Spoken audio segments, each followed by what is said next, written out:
Welcome to It's All About AI podcast. I know you don't like this, but the king of trailers. Anthony Smith is a trailer editor and creative strategist specializing in the creation of cinematic trailers. He is the trailer director for the podcast The Diary of a CEO and has worked on promotional video projects for major brands and franchises, including Marvel, Star Wars, James Bond, Disney, Netflix, and others. A trailer is one of the most important elements if you want to promote your business, service, or product. Can you take us through that from the very beginnings? I wasn't very academically gifted.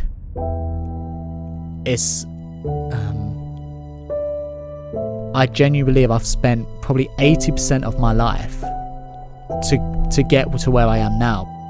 The question you do need to ask yourself is, why are you doing it? Where I felt best was writing a story. How would you describe a trailer?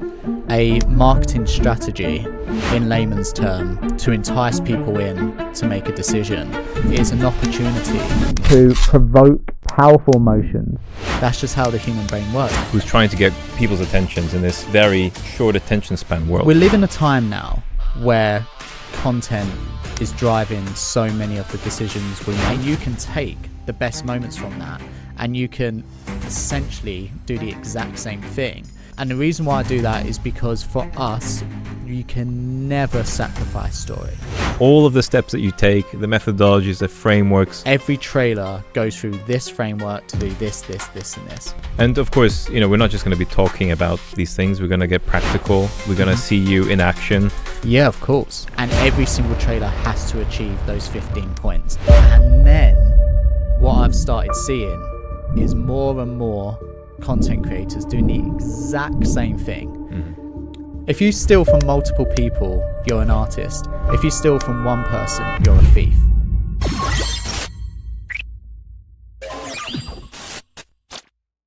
Anthony Smith, welcome to It's All About AI podcast. And I'm super excited. I think everybody should be excited because we literally have, I know you don't like this, but the king of trailers. We all know that the trailers that you're working on so hard, that you were doing alone for 2 years, is one of the USPs why Diary of a CEO is so successful. So I'm super happy to have you here. Can you start off by telling us a little bit why people should be listening and what this episode can do for others, and who is it going to help mostly? Yeah, of course. I think we live in a time now where content is driving so many of the decisions we make, and we are very much in a world where there's this constant debate of overconsumption, of algorithms, of virality, of buying decisions, of misinformation, of all of these elements that are going into our brains that ultimately shape who we become, how we act, the decisions that we make. And so I think what a lot of people will get from this is this understanding of how there are key elements that you can create within your work, whether you're growing a business, whether you're promoting a show, whether you're promoting a podcast, whether you're making a film, whether you're writing a book, whether you're becoming a creator entrepreneur yourself. There's elements, there's frameworks, there's tactics, there's techniques that you can use that in this broad spectrum, ultimately to tell stories, to provoke emotion, and to allow people to make decisions that will go towards your favor or whatever that you want to present to people. So we're talking about anybody who's producing content, basically, who's trying to get people's attentions in this very short attention span world. Essentially, yeah. And the reality of it is, whether we know it or not, most people are creating some form of content.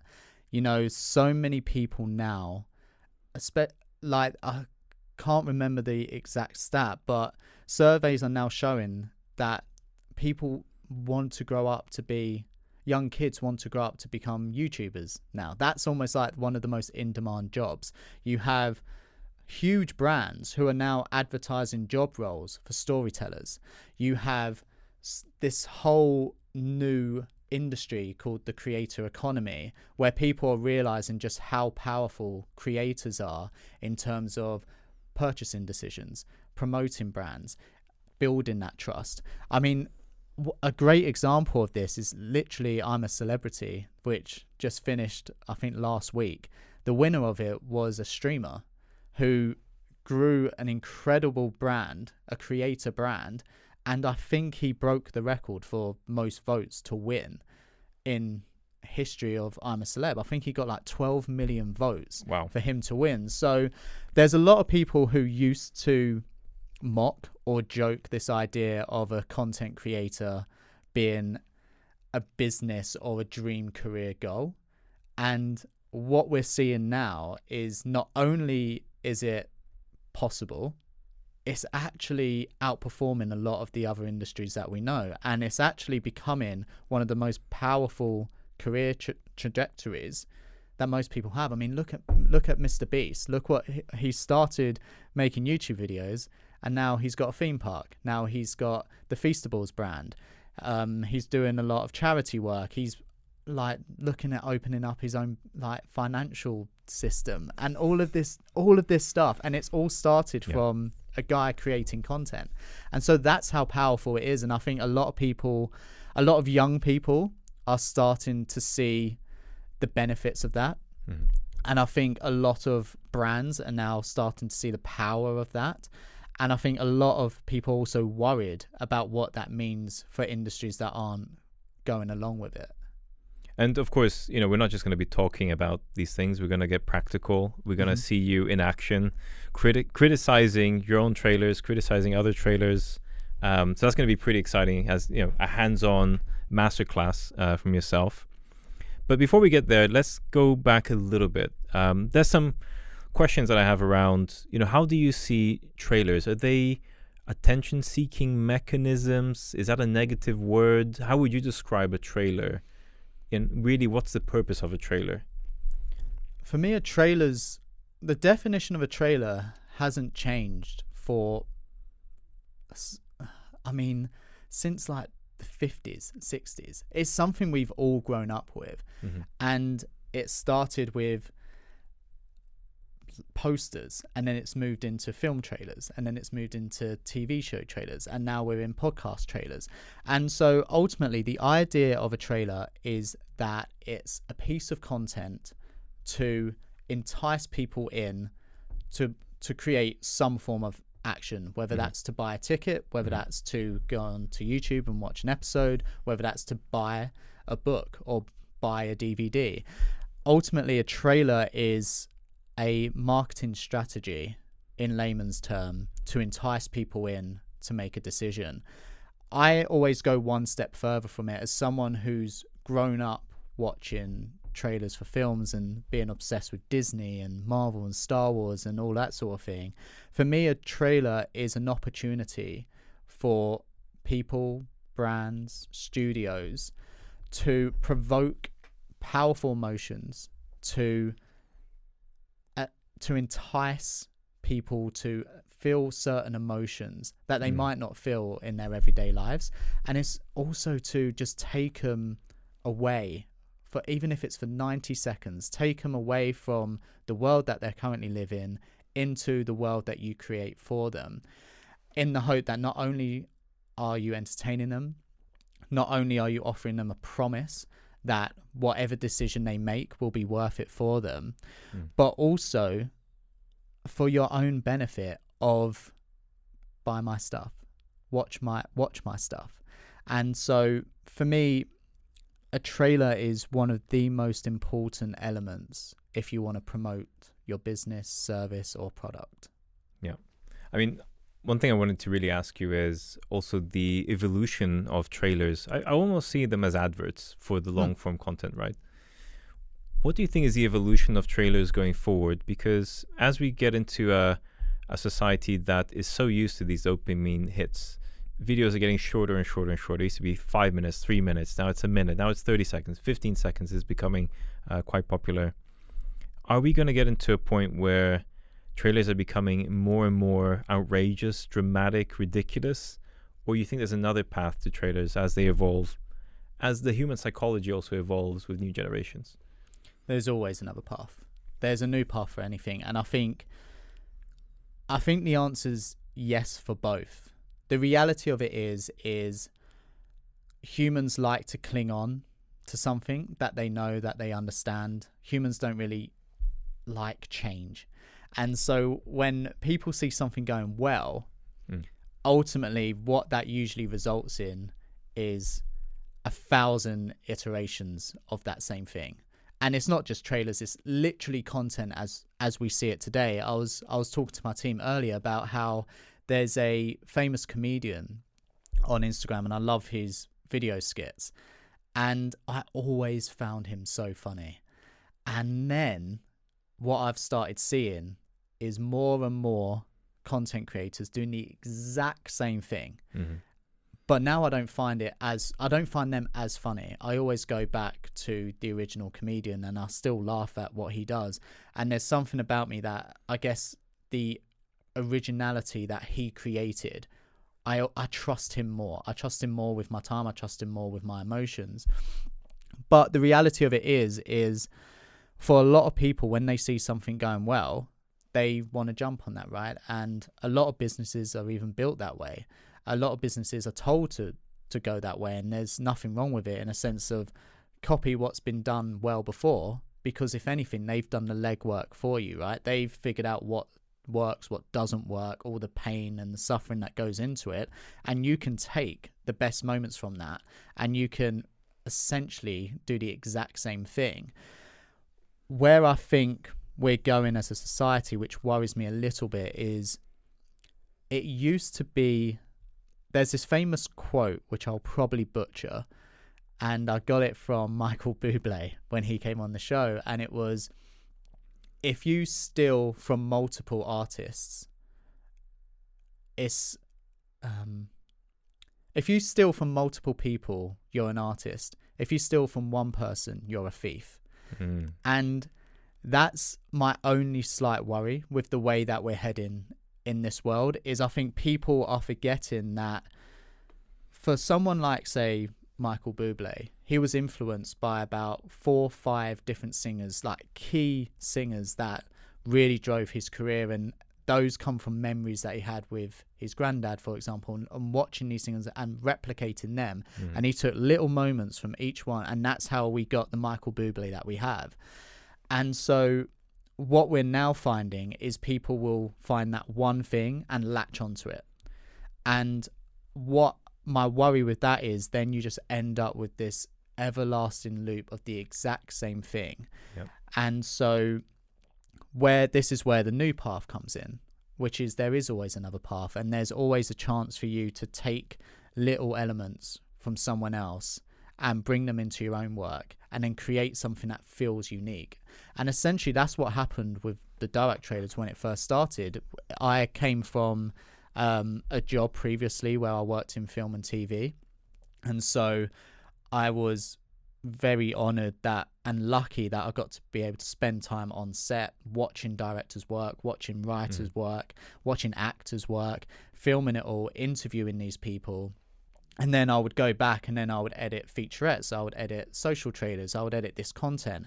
And so I'm getting this unique perspective on film and TV, married with my company that I used to own called Red Pencil Productions, and that was TV commercials and online videos for companies.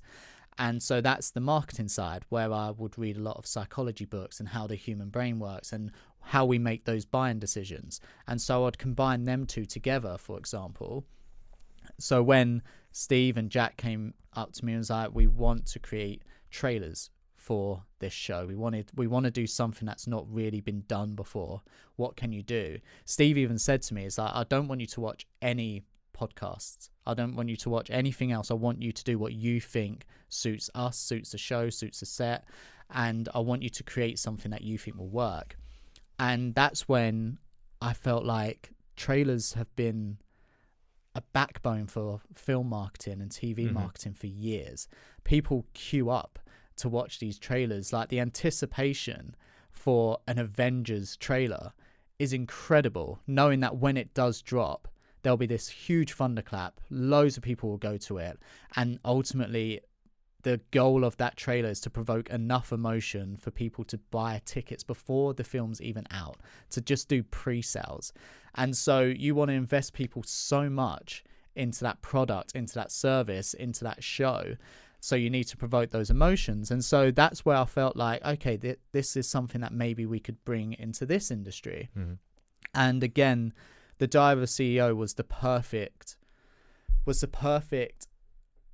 I guess, situation for that. Was the perfect, I guess, the way the Diary of a CEO was shot, and the sets that we had, and the questions that Steve asked, and the guests that we had, those allowed me to go down that route. And so it was all these little elements of what I've brought in from my career mixed in with what I was presented with, which is how we got to the stage of where we are now with the Dive CEO trailers.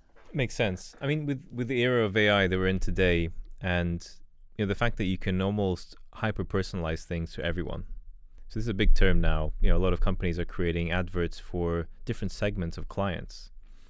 Do you ever think, and I don't want to make your work more difficult or plant any seeds, but do you ever think that we're going to get to a point where we're going to be producing trailers for different personas of people that like to watch the podcast?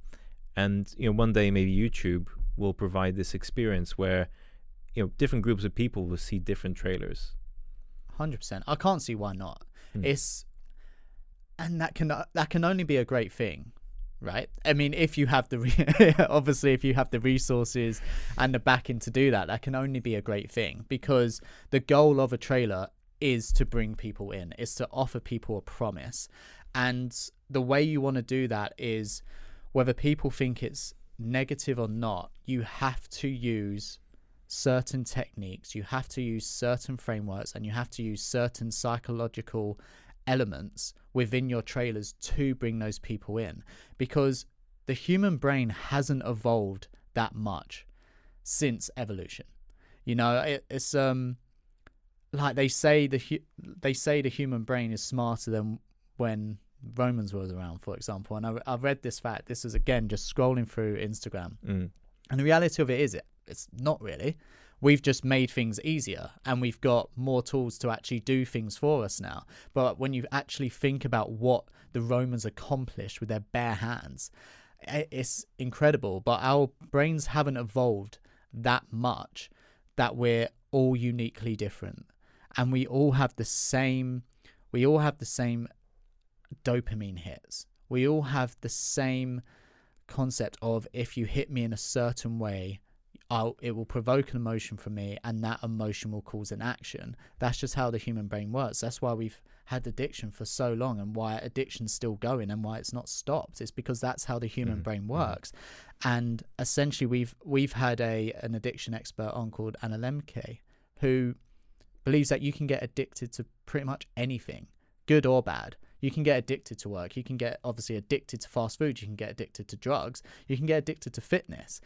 And it's because that's how the brain is wired. And so if you do want to market your service or product, you have to understand that you do have a job here, and that's to entice people in. And you do that through the psychological elements. And so going back to this whole idea of creating multiple trailers that hit different people, that can only be a good thing for the company, for the show, for the film, because you can then hit people from a LinkedIn audience, which might be more business focused. You can hit people on TikTok, which might be a more raw, behind the scenes sort of like focus, or you can then channel into different topics that's being used. I mean, we sort of do this on the Dive CEO anyway, where we'll create different hooks for social trailers than we will for YouTube when the opportunity arises.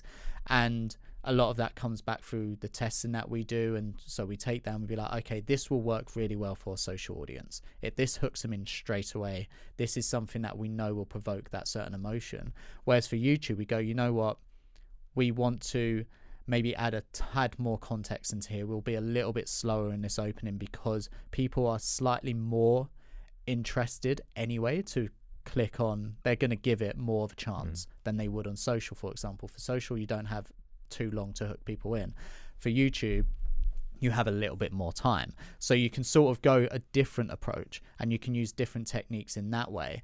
And so for me, I can only see that happening soon, and I can definitely see people using it to their benefit.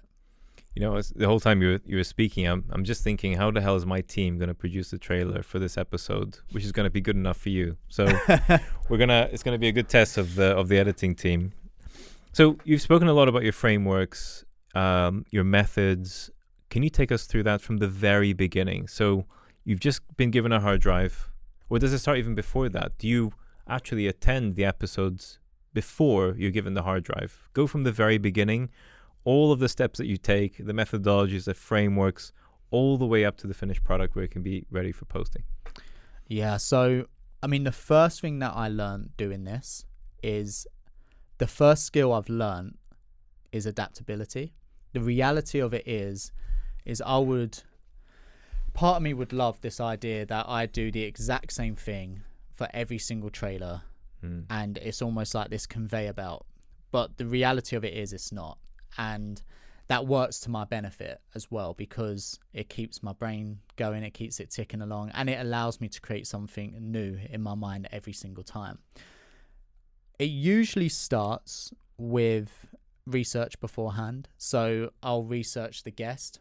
We have an incredible guest research team who will provide me with the biggest topics that they're going to talk about, their most watched clips, for example, what's made this guest stand out and what's made them memorable and what's made them become the expert that they've become, which is backed by the data.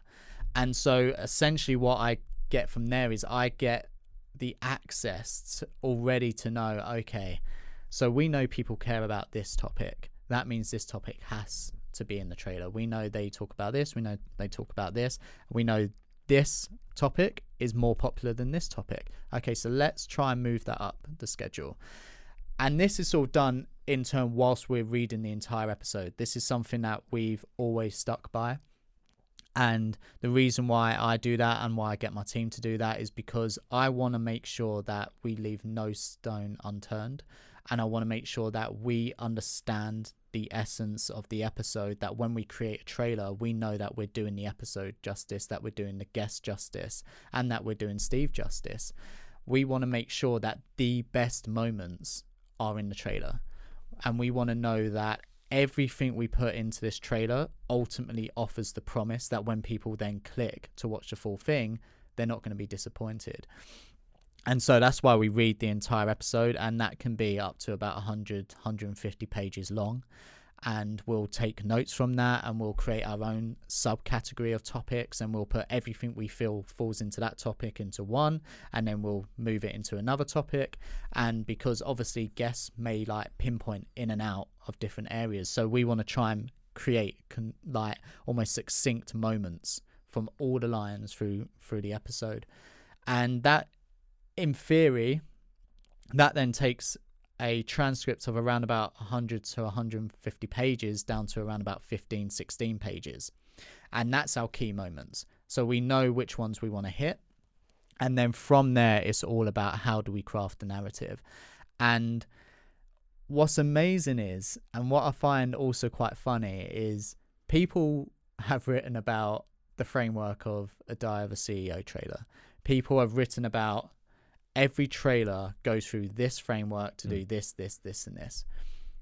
The reality of it is that's not true. Every trailer is a blank canvas. And the way I approach it is more like a genre. So this trailer is going to be a thriller. This trailer is going to be a rom-com. This trailer is going to be a conspiracy theory, true crime-esque. And then from there, I use the codes and conventions of those genres to craft the narrative of the trailer. And so a good example of that would be, say if you want to make a thriller-esque trailer, the codes and conventions of thrillers would be, obviously the tone is darker, the suspense is there. You might want to play around with this idea of silence, which is very difficult to do for podcasts, which is also audio only, so it's its own challenge. You want to play around in terms of B-roll. You don't want to give too much away of who the villain is, what the problem is. And then you compare that to a rom-com. Suddenly your music's more jazzy and upbeat. Suddenly everything's a lot brighter. Suddenly you want to make sure you put in a humor element in there. And so essentially what the framework becomes is a bunch of mini little codes and conventions based on a genre, which you can then implement into your trailers. And so the reason why I sort of find it funny is because when people say they always do this, and this, they start with a problem, they talk about the cost, and they talk about the solution, which is a narrative structure that we do, and it's one that we have used. But if you then compare, if you watch a Jurgen Klopp trailer, if you watch a Louis Tomlinson trailer, if you watch an Annie Jacobson trailer, they don't follow that framework. Very different. So step one is guest research. Step two is looking through the whole transcript, picking up those key moments and condensing that down, picking the genre, step three, and then the storyline, the approach for that genre, whichever makes sense. Like you said, the thriller is a little bit darker, more tense, etc. So we're up to step 4 now.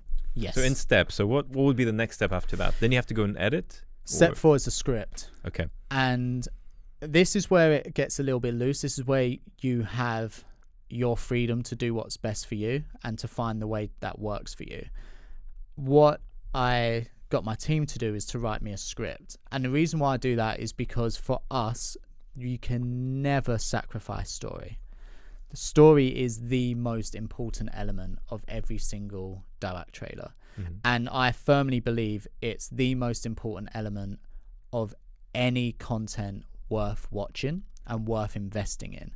And the reason why I say that is because the way information used to get shared, the way news gets shared, the way we decide how we feel and how we act and how we treat someone is all based on a story that we've either heard or we've created. And I love this idea of Frankenstein. When Mary Shelley wrote Frankenstein, I love this idea that it started as a little story she would tell around a campfire.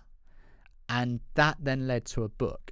That then led to a character. That then led to a film franchise. That then led to a theme park. That then led to merchandise. That then led to musicals. Films. That then led to parodies. That led to so much. And it all started with a story around a campfire. That is the power of a story. That's not the power of a viral moment. That's not the power of a trend. And so that's why when it comes to the trailers, we cannot sacrifice the story. That's how humans are wired. If you can take someone on an emotional journey, I feel like you're not only do you hook them in more, but you can keep them engaged and you can keep them going through that flow state to ultimately lead them to where you want to take them. And in DOAC's case, it's to lead them to want to watch the full episode. And so you need that narrative.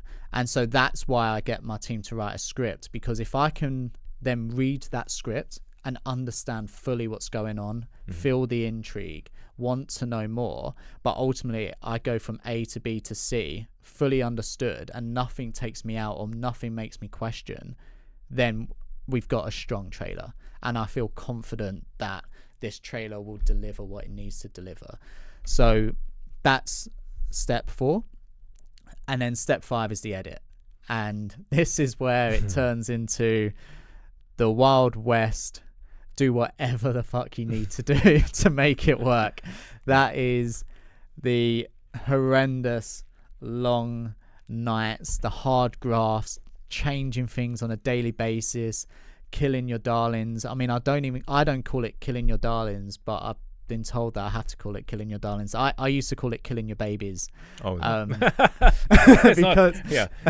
Because ultimately for me, it's horrific to kill your passion. It's such a horrible thing. It will, if you care about something enough, I truly believe there is a part of you that dies a tiny bit when you have to kill it. You can get over it and you can understand why you're doing it and all of that, but it's so painful. And so that's the editing is where all that magic takes place. That's where you're choosing the music, and we'll download sometimes up to about 50 music tracks to try and find the one that works. That's where we'll have meetings with Cam, our animator, and get him to create incredible work to help illustrate the story that we're doing. That's where we'll essentially create something that by the end of it we're so proud of. All right. And I mean, you used to do the trailers yourself for 2 years, which a lot of people don't know. And people don't understand as well. You have to spin up these things every 2 or 3 days, right? Two episodes a week, 52 weeks of the year. So we don't do seasons, so it's not like we pause for any moment. And you know, to come up with that level of content, the quality of the content, to go through all of these steps. We're only at step 5 now. I'm sure there's many more. And to spin that up every 2 days, I mean, that's quite exhausting. We're going to get into that at the end. You know, what are we paying for this high level quality work? There needs to be a cost to it. We'll get to that afterwards. Okay, so step 5, you edited, but you kind of condensed that as like the most simple thing. If we look at we're going to go through the practical side of things, look through all the different lanes that you have for editing. It's just endless, right? Yeah, so essentially step 5, then if you imagine you've got your steps here, step 5 then pulls away into my checklist, for example. And so every single trailer has to achieve, I think I'm on checkpoint like 15 at this point. And every single trailer has to achieve those 15 points. And so that's mixed in with the edit and in part with the script, but that's where all those changes have. And so you would have point 1, for example, is the hook. Is the hook as succinct as it needs to be? Is it as impactful as it needs to be? Does it convey the emotion? Does it play to the amygdala, which is the part of the brain which provokes the emotions to then make those decisions? Does it create the character? So just in the hook, you're trying to achieve, and this is just checkpoint 1, and from that you're trying to achieve about 5 to 6 different things. And so that's where it starts getting really complicated and into the nitty-gritty of it. And then you have other checklist points, such as the cliffhanger. Cliffhangers arguably one of the most important parts of our trailer. People love them or they absolutely hate them, and people love to hate them. I was going to say that as well. Yeah, there's the moments where somebody's about to say something and it cuts out. That's the kind of cliffhanger moments, right? Okay. Yeah, exactly. And I think I get asked that a lot, why we do it. And I think it's because sometimes people can see it as like clickbaity, for example, or is it negative to leave people hanging? And you see sometimes the frustration of just tell me the answer. Why aren't you telling me the answer? And again, it comes down to this delicate balance of entertaining and your job as a marketer. Your job is to entice people in. If you gave everything that's of value from this episode in a trailer, what is the point in watching the full 2 hours? We'll get to that. There's an ethical side of trailers, you know, how much you should make it as dramatic as possible, etc. But we'll get to that. Okay, so we're in the checklist. Can you remember all 15? So we've got the hook, we've got what I call, it's called like the Pixar lamp. And so the Pixar lamp is based on the idea of how Pixar's logo has so much character in it. People love the lamp. The little lamp that walks around and that jumps on the ball and then the ball. Yeah. And it's a logo. It's so incredible. When you think about it, it's a logo. And they've created this character that you can buy merch for, that people love. And so the idea of what we call it there is every trailer has to feel like a character. And you do that by achieving multiple emotional roller coaster techniques of creating humor, for example, creating fear, or like ticking those boxes, those genre boxes and those emotional boxes. But the idea of creating making the trailer a character is you want people to care enough about the trailer. You want them to, as its own standalone content, for example, you want them to leave it feeling like they might be sad, they might be curious, they might be excited, they might be like energetic, but you don't want them to feel like they've wasted their time. You feel like you want them to feel like they've connected in some way to the guest or to Steve or to the topic.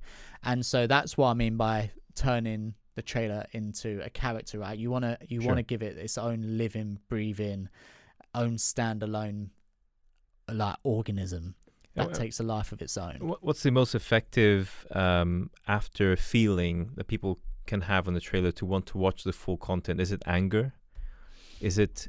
And you got to be careful, right, not to play too much on the anger element as well. Which are the most effective feelings that you're trying to induce in those trailers? I would say for me the two would probably be anger is one of them. I think we as humans, there's something called the negativity bias, which ultimately means whenever they've done the surveys and the tests and the data on this stuff, people are always more inclined towards the negative emotions. That's what lasts longer. Yeah. If you say something amazing about someone, they might feel like incredible about themselves, but that will fade a lot faster than if you was to say something negative about that person. Yeah, they potentially will have that lingering with them for the rest of their lives and change their entire character. And it's the way the human brain is wired, and rightly or wrongly, as a marketer, leaning into those elements of fear or of anger, of sadness, can actually benefit your product well. The question you do need to ask yourself is, why are you doing it? And I think that is the question that makes sense, that every content creator should ask, needs to ask. And if they don't ask, they potentially will not only harm other people, but they'll harm themselves. Sure. And you see this. Especially today, some people are so desperate to go viral, they will sort of leave their ethics and their morals at the door, and they will go out of their way to cause pain or to cause anger, just for the sake of it to go viral. Yeah. And so from a DOAC perspective, when I want to make people feel upset or anger, it's not because I just want you to feel like that. It's because I also, within this trailer, I've also offered you a promise that if you're feeling angered, it's because this is something that means something to you. Which also means if you go and watch this episode, you have an opportunity here to hopefully heal that anger, to find the answer. If you're angered by, I mean, it can be anything, right? If you're angered because of Big Pharma, because of what they've done, because of the way the food industry is putting out all of this crap that people are eating, if that angers you, I want to offer you the promise in this trailer that if you then go to the episode, you will learn ways that you can eat healthy, that you can fight against those companies, that you can do whatever that needs to be done to live the life that you hopefully want to live. The reality of it is you can't get that from a trailer for two reasons. One, that's not the job of a trailer. The job of the trailer is to entice you into that direction. And B, because a trailer's 90 seconds. The answer is very rarely 90 seconds. The answer is a lot more complex. It might require a few steps. And if I was to then condense that answer into that moment, I don't think you're going to learn the lesson hard enough or learn enough about that lesson to warrant change or to warrant a different outcome. You need the information. That's why these conversations that Steve has, the conversation we're having now, that's why they last an hour, 2 hours, sometimes 3 hours, because the reality of it is, if you want to solve a problem, it's not always that easy. There's many steps, there's many ways to do it. And so it's ignorant for me as an editor, as a marketer, to say you just need this one quote from our expert and you're healed, or everything's solved. You can't do that. And so the only way really that you can offer that promise is to lead them towards the show and to lead them to the full conversation. But again, ethics comes in, and because we want the trailer to have its own character, because we want to treat the audience with respect, and because we do want to lead them to the episode, and because we want to achieve these multiple things. There's one technique that we use in every single trailer, and it varies depending on the genre, but it can be used for every single one, which achieves all of those. And that's what I call the moment of value. Mm-hmm. And this comes down to what supermarkets used to do, which is called loss leaders, where companies and supermarkets would offer something for free in the hope that we've brought you in, that you'll actually end up spending more money. Mm-hmm. So I read that supermarkets used to give out free fruit and free bananas, and whilst you're eating it, you're more likely to buy stuff from the company. If you go to a restaurant, apparently if you are given free bread, you're more likely to spend more on the menu. Yeah. So again, this is what I find so fascinating. If you look at it in that black and white surface level, it sounds quite negative. Oh, you're giving me free bread, so I spend more of my hard-earned money on your restaurant. That's the negative take of it. Yeah. Look at the positive take of it. It's like, we're offering you something for free, it tastes delicious, and then you're gonna, in the hope that you spend more time with us, that you can open up to people, that you can order more food that you want, so you can actually free yourself and you can do all that. So there's those sort of changes. So that's why we do a moment of value, and that will be, we give away a technique, we give away a quote that people could live by if they wanted to. We give away something in the hope to say, look, we're giving you this we're giving you this now. Imagine what you can get if you then watch the next 2 hours. Yeah. What I'm learning is that it's all about framing it in the right way, so the person sees the positive value in it, rather than, are they being tricked or anything 100%. Like that. And I think this is something that I think in the world, I mean, we say in the world of AI, I think this is just a problem that we face today, is everything almost has to be black and white. It has to be, it's either this or it's this. And the reality of it is, very rarely are things like that. Everything's so subjective. Everything's up for debate. Everything works and doesn't work.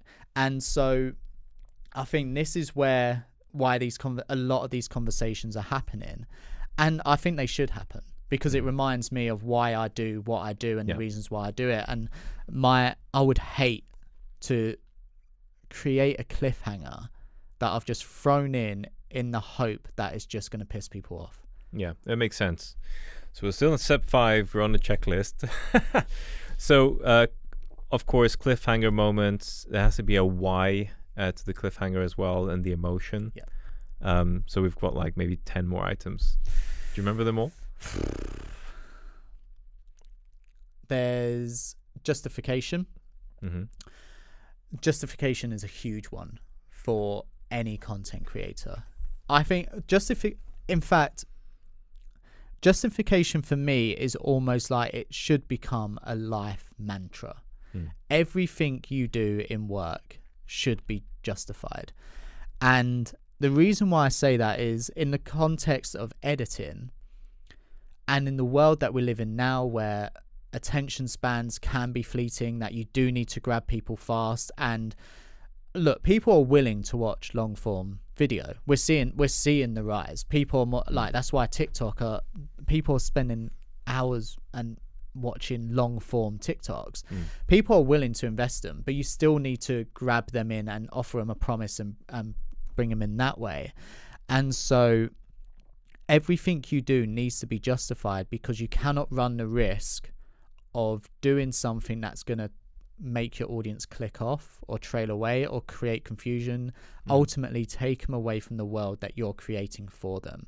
And what I mean by that is, it can be anything from a transition to a sound bite to a piece of B-roll to a bit of text. If you're watching something and an element comes in that makes no sense, straight away your brain's like, wait, what? Yeah. What's going? I missed that, or that's a weird.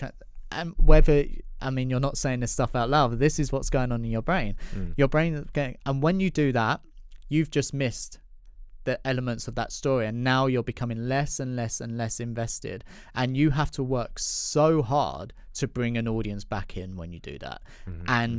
The reality from a trailer perspective, or from a lot of social content, you don't have the time to try and invest people back in.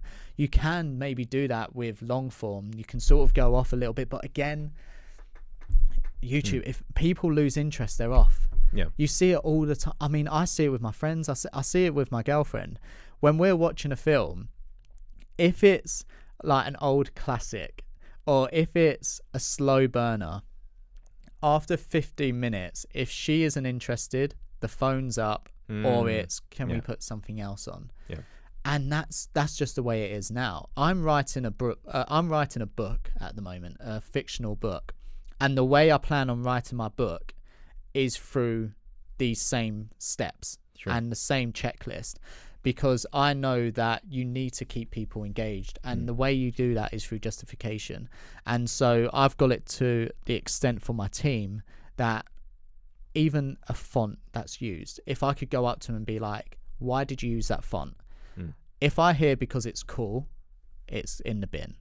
If I hear, oh, I don't know, I just thought it looked alright, it's in the bin.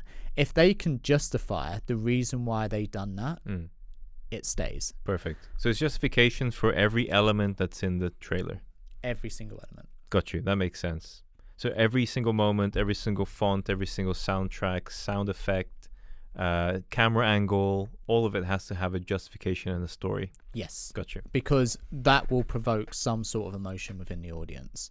Makes sense. And that's how you can essentially guide them onto that journey. Makes sense. Another one is spoon feeding. It's again, it's got that negative trait to it. People don't like the idea of being spoon fed. The reality of it is we live in a world of multiple IQs. We live in a world where people don't quite grasp certain elements. I'm the same. I'm crap with maths. I'm crap with science. I'm crap with anything with big words. And so part of what we do is this the simplest and most succinct way we can explain what the guest is talking about? And the reason why we do that is, one, because it allows everyone a chance to understand this topic. And a huge thing that opened my eyes and opened Steve's eyes was when we went to the episodes were being shown in prisons across the UK, and we actually went to a prison because Steve done a talk and we met some of the inmates, and one of the feedbacks we kept getting was that there were certain guests that would come on and they would be explaining elements of science, for example, or psychology, and they didn't understand it. And so they didn't feel invested. Some of them felt a bit dumb because of it, and they felt like you sort of lose a little bit of that hope then, because you're like, if I don't understand this, what's the point? And so we all learned a very valuable lesson. That is, if you can try and explain everything to its simplest form, you're allowing everyone the chance to become invested in this topic, and in the hope that it can change their life and they can act on it. And so spoon feeding is a huge one. We try very hard to make this the clearest way that this could be said. Makes sense. And I guess as people are running around, they're on the bus, they're on the train, they're working out, their attention is in multiple places at the same time. If you make it simpler, it's easier for them to understand the whole point of the episode, I guess. Okay, beautiful. Are there any... How many have I said? About 6 or 7, I think. 6 or 7. Oh, so next up is the emotional roller coaster. And the idea of this, if you imagine your content as a graph, you never want it to be a flat streamline. And what I mean by that is you don't want that same emotion going throughout. You want a nice curvy lane that's going up and down, and these are your emotional peaks of your highs and your lows and your angers and your excitements and in your sadness. And the reason for that is because as humans we're not flatlined. We do not go our lives content. We do not go around feeling the exact same emotion all day every day. We feel so many emotions every single hour, every single moment, that we do not even understand, that we do not comprehend that we're feeling. We'll have moments of joy, we'll have moments of anxiety, we'll have moments of sadness. And so the reason why I want an emotional roller coaster within my trailers is because it allows people to replicate what they go through on an everyday life, and you want them to feel those moments of high. You want them to enjoy this moment, but then you also want them to have those moments of downness, because it allows you to sit in with the guest who's being emotional, for example, and feel something for that guest, and now you feel an attachment to that guest. You want them to feel anger, because then they want to do something about it. If they were just watching the entire thing and going, I kind of get that, that makes sense, cool. So we're talking about a guest, so the trailer mentioning a high the guest had, maybe a trophy they won, but all of a sudden somebody died, and then they fell in love. So trying to take them through as many of those emotional roller coasters as possible. And obviously you can do that through the linear sense of a character, but obviously you can do that from a topic sense. You can go through the injustice of what this industry is doing. You can go through the sadness of the cost of what that industry is doing. You can go through the hope of like, these are the solutions of what we can do about this. You can go through the anger. You can you can still go through these different emotions, no matter what your topic is, no matter what the character is. This makes sense. I mean, it's all part of entertainment as well, right? It's keeping people on their toes, keeping them engaged, or what's going to be the next emotion I'm going to be feeling. 100%. I love it. Any other ones from the checklist which are really important? They all are, I'm sure. Yeah. A final one that I can think of, which is important for trailers, and more importantly, I truly believe is just important for life and for any work you do, is the 1% rule. And we are so focused as a company and as a team that every trailer we produce, every content we produce is 1% better every single time. Reality of it is, it's always probably more than a 1%, but we have 1% as our baseline. Sure. And so essentially what that could mean is, what can I do to make this just a tad better? Could I add an extra sound effect here that will provoke an emotion? Can I add a certain style of B-roll here that will incorporate this world a lot more and create a much better world for us? Can this bit of text make it a little bit clearer for the audience?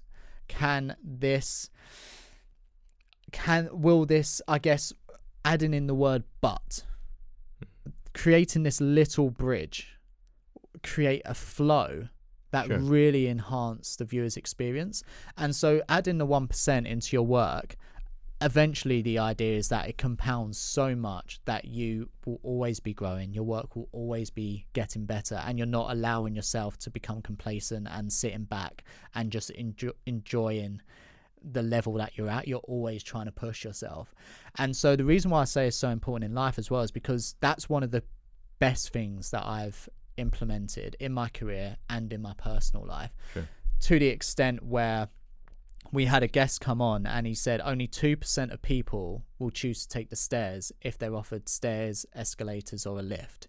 And so I've made it my 1% that if ever I'm faced with that decision, I'm always going to take the stairs. No matter how high, no matter how steep, I'm always going to take the stairs, because the overall benefits of that is not going to be massive, but it's going to still create a big change in my health. It's something extra that I'm not doing to contribute to my health, to make my legs a little bit stronger, to make me a little bit more active. And it's just that one decision, and we're faced with it all the time.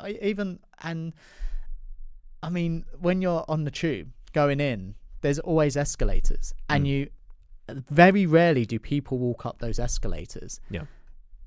It's for a lot of people, you can and you should, but we just choose not to because it's not as an easy thing to do. So 2 questions there, just to really hone in on this topic. I mean, do you believe in, there's 2 questions for this. So do you believe in the law of diminishing returns, where you get to a point where, it doesn't really matter if you've already gotten 80% better at something, and that 1%, it really doesn't make any difference? Do you believe in that? And if you do, what examples can you give? And the second one is, if you aim to be 1% better every day, do you believe that it also can slow burn the team? So let's say if something can actually be 50% better, but the incentive is to just be 1% better every day, does that not stop them from saying, you know what, I actually see how this can be 20% better. but I'm not going to do it, because how the hell am I going to be 20% better again and again and again?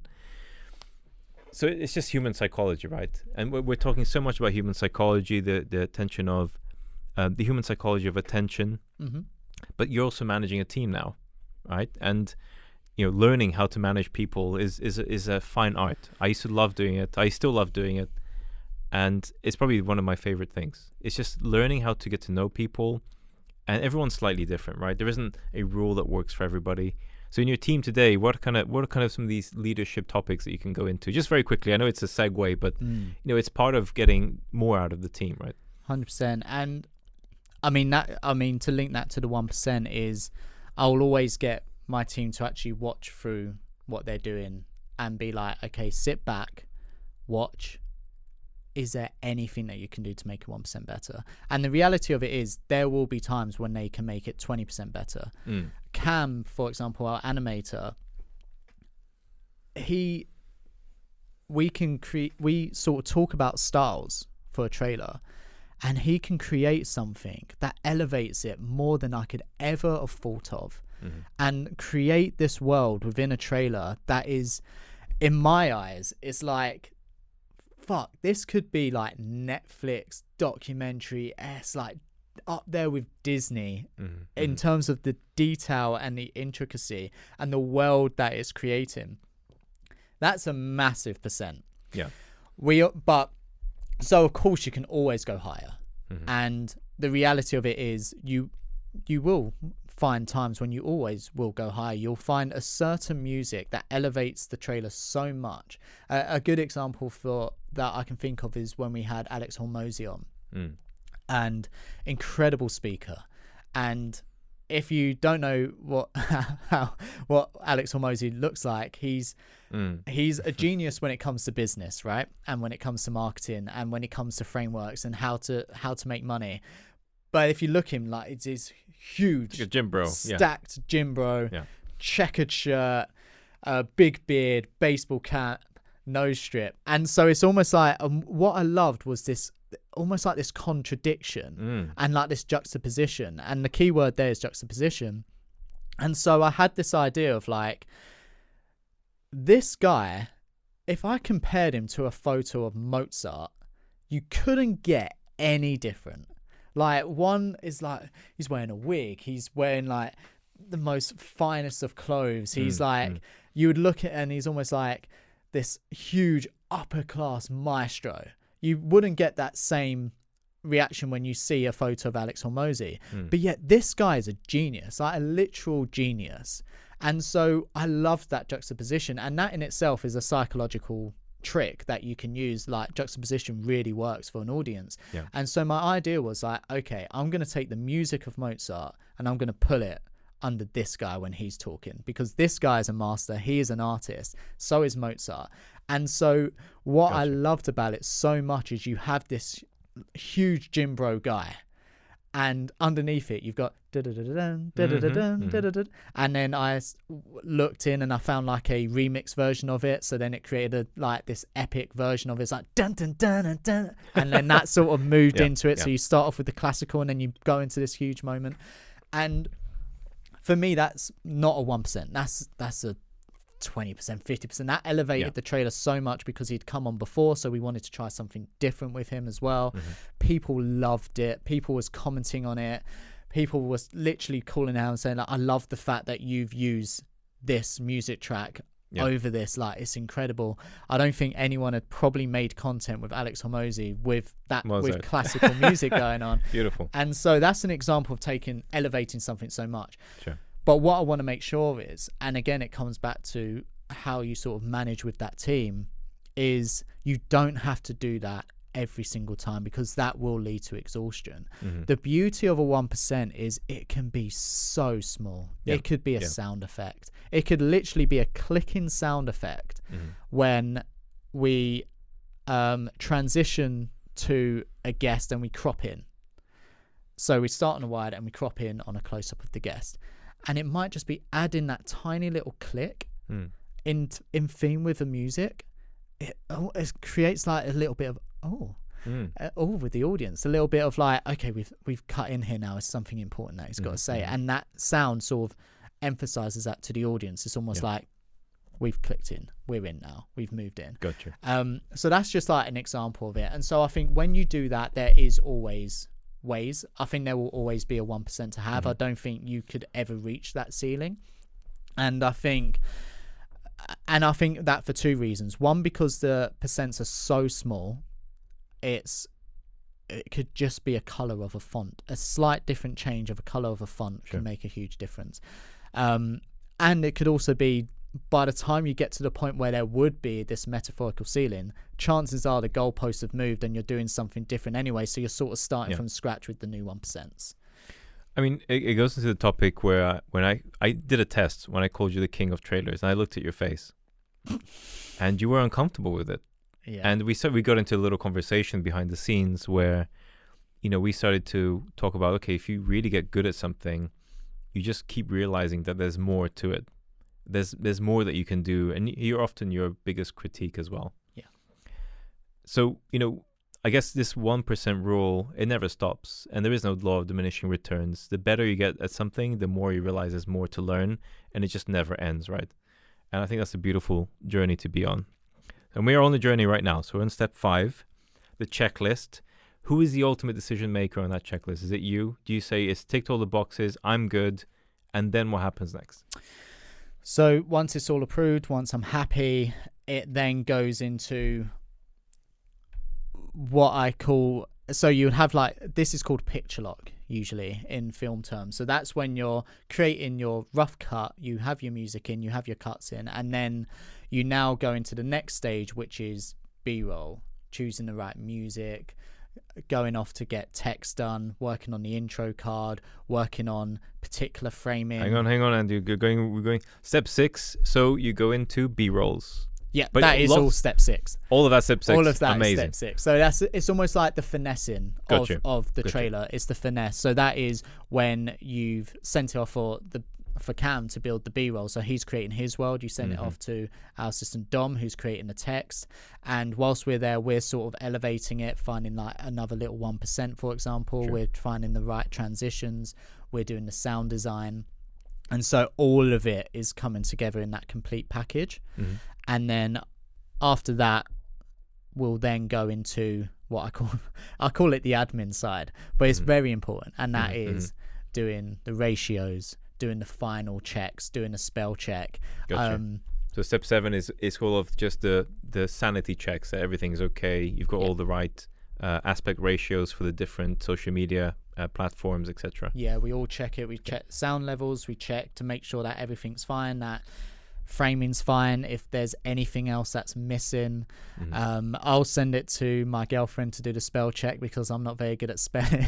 So she's almost like an unofficial team member of DOAC. Like, bless her, she's saved me so many times because of spelling. I'm not a great speller, and so luckily Dom's a lot better than me now with spelling, but even so she'll find those grammatical mistakes and she'll question me on things, and that's what I love about it. There'll be things where I've done for a reason. She'll be like, was this supposed to say it like this way, or was this supposed to be missing here, and etc.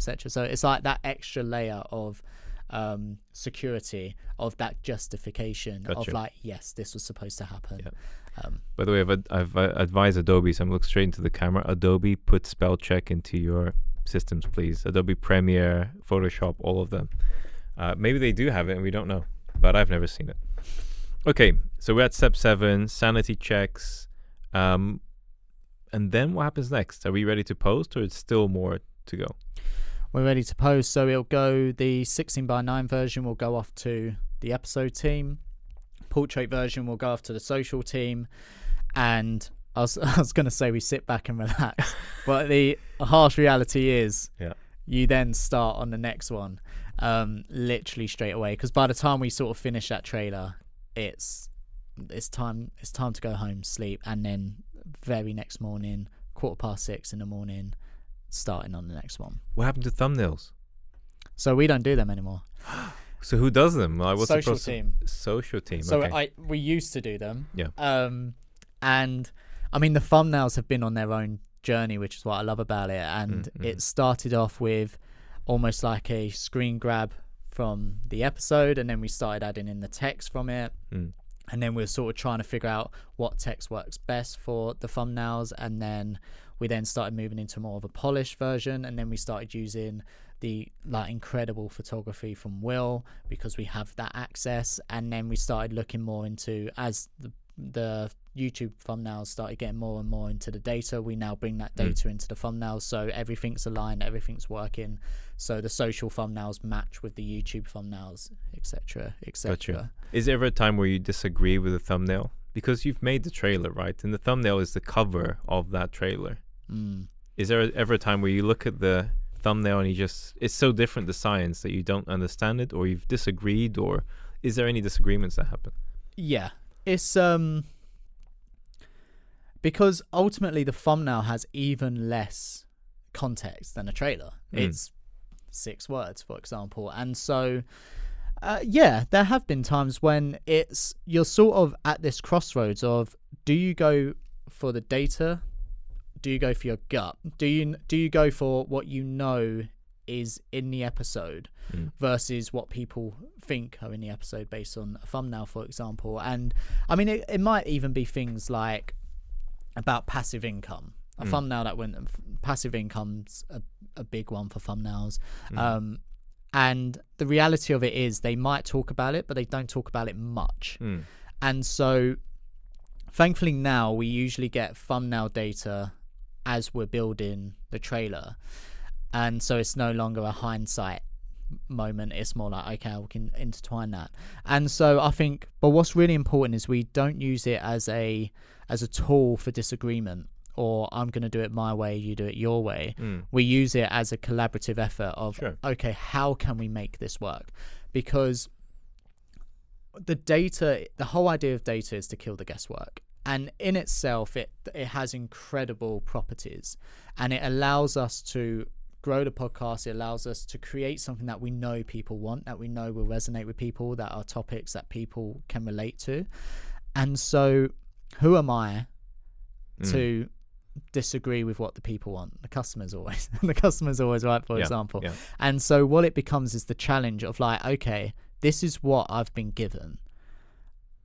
If I don't agree with it, for example, if I think, okay, well, this is only really a 30-second, 5-minute segment of a much longer episode of an issue, it's not, well, I'm not going to focus on that. It's more like, how can I incorporate this into the other messaging?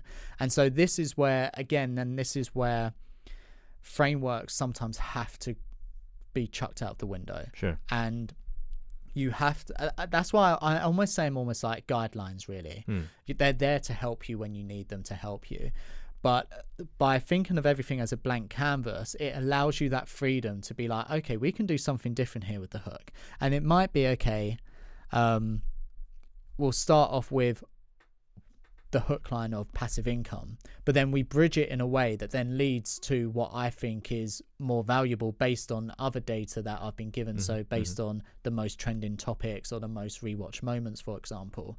And it's, how can I intertwine them together so they're not working against each other, they're elevating everything as a whole.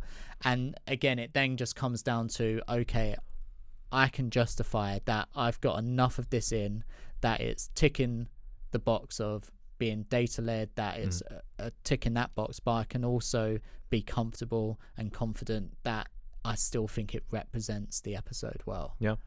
It's really funny because we got to 7 steps in total, which have, you know, maybe hundreds or thousands of tasks inside, in all of them.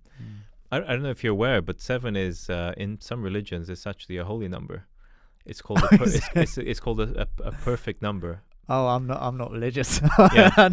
We'll do a bit of fact checking and we'll put it in the description. But in some religions, 7, I think in the world, the luckiest number is 7. If you take out China, which is luckiest number is 8.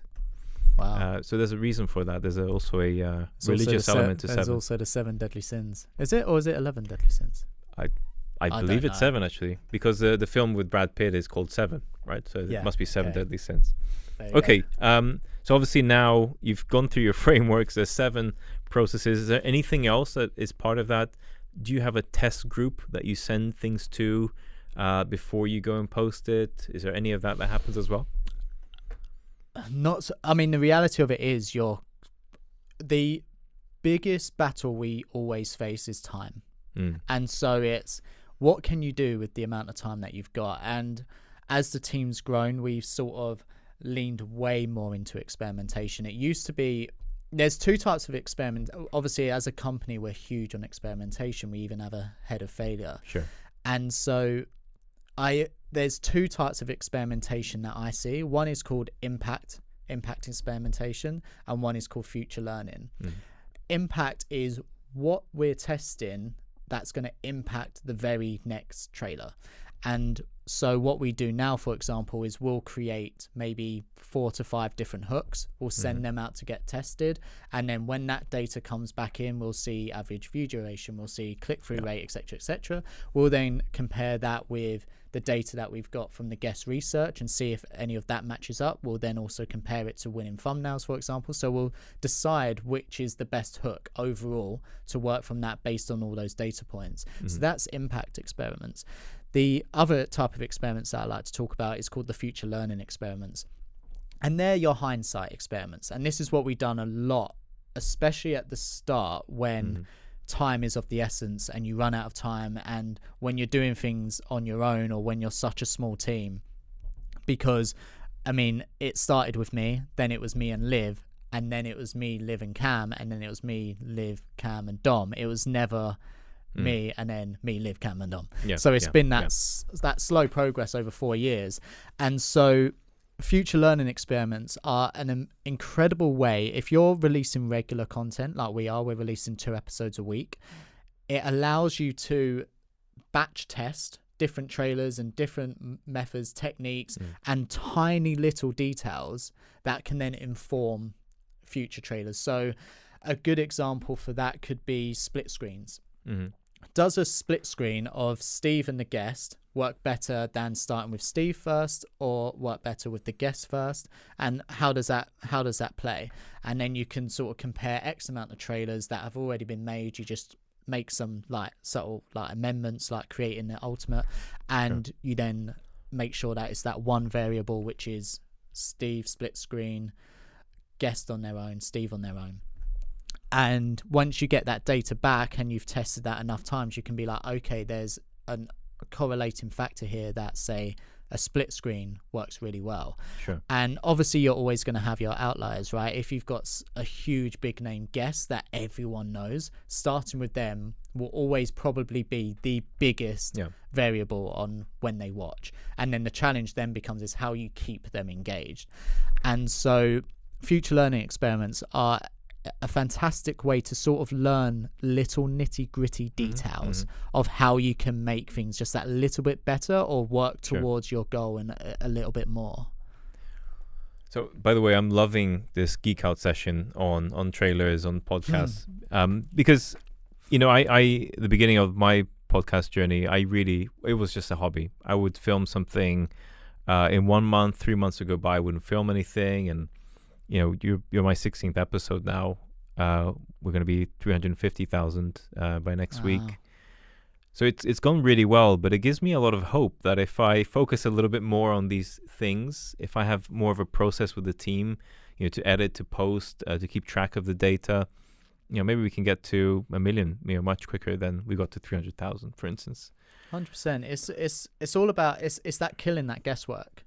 And I do believe there is a conversation to be had of how much is data driven compared to your gut and compared to art, for example. And I also think there's a huge scope of this, which is outcaring everyone else, for example, and how much passion and how much effort that you put into this. I think those skills or those characteristics make a huge difference on whether you're going to be successful in that field or not. You can do all the experimentation and data in the world, but I also think people do have they have this thing within us where we can almost spot a fake person. For example, like we had Jefferson Fisher on the podcast, and I love Jefferson. He's such an amazing guest, and he talks about communication and how to deal with conflict. And he was sort of noting on the fact of like, we all know a fake laugh. Like, we all know when someone's laughing and it's not quite right, we're like, something's a bit off here. That don't sound genuine. So there's elements of us as human beings, the way we are wired, that we can spot authenticity, that we can spot when things have sort of run in the course of not caring about the human, that we're not investing into the storylines, for example, when we're going so far another way. And so I think ultimately I think people can sense how much we care as a show. For example, I think people can see it in Steve's passion. I think whenever they listen to me or the team talk, they can see how much passion we have for this show. And I think ultimately when they watch the trailers, I think people can see like they really care about this stuff. If they're willing to go through this much effort to create this documentary-esque cinematic trailer for what a lot of people say for a podcast, which I can go on a massive rant struck about. A nerve. Struck a nerve on. If you can do that, I think that adds so much to that success there. And I think the team that we have, their effort and their passion and this idea of outcaring everyone else and finding that 1% has played such a huge role, as well as the data to grow the show to the way it has. It makes sense. Because of the time element that you mentioned, have you ever released an episode that you weren't 100% happy with? No. I say no in a sense that I always believe everything I've made can get a bit better, because naturally I'm self-taught. I've not been taught by the greatest editor in the world. Don't know who that be. It's subjective. I've not been taught by the greatest storyteller in the world. Don't know who that is. It's not subjective. I'm self-taught, which means there are so many things I can do 1,000 times better. And so I know that the trailer that I'm releasing tomorrow or the trailer that I'm releasing next week, when I sit back, I can be like, okay, I can do this a bit better. But what I say that I'm 100% proud of is in that moment, if I can watch it and go, I'm intrigued by this, I'm entertained by this, it does what I want it to do in the time that we've had, the constraints that we've had, am I proud to put my name on this? And the answer is always yes. If it's no, then chances are, it's never been a no, because if I ever have had that thought, I've then pulled an all-nighter to make it work. So it does become a yes. Gotcha. Ultimately, it's because the reality of it is viewers don't care how long something's how long something's taken to make. Viewers don't care how much something's cost, how much something costs to make. People don't care about this stuff. All they care about is the end product.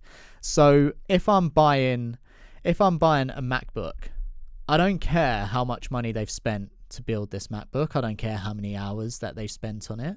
What I care about is if it works and if it's the best product that I can have in that moment. And as you can see, the MacBooks have gotten better and better and better and better and better. For example, same with every product. Okay. But that's the reality of the situation is that the audience want what they want. And we can't put out a naff trailer and be like, oh, I was just a bit tired this week. Like they'll just be like, this ain't good or this ain't great. And so ultimately I have to be, the way I sort of see it is like, and the same with Live Now and with the whole team is, are we proud that our name is on this? If this came back to us and be like, did you make this? We'll be like, yes. And we will justify whatever questions that you have for us. We will answer everything with such confidence because we've ticked this checklist. We've not left any stone unturned in the moment that we have. So that's sort of like a fragmented, long-winded answer to it. I always believe that we can get better, but in that moment, I am super, super proud of it. And that's really important because I see a lot of people which actually have pretty interesting podcasts, interesting content, and they never actually put it out because they just feel like, oh my God, they can get better and better. And the funny thing is, if I show you one of your trailers from 2 years ago, you might just vomit in your mouth and go, oh my God, I can do so much better, right? Yeah, I have the luxury that we have repeat guests. Yeah. So, for example, we'll have Simon Sinek come on for like a 5th or 6th time. And part of the research that we do is we watch the trailers that we made, because part of what we want to do is how can we make it different from the last one.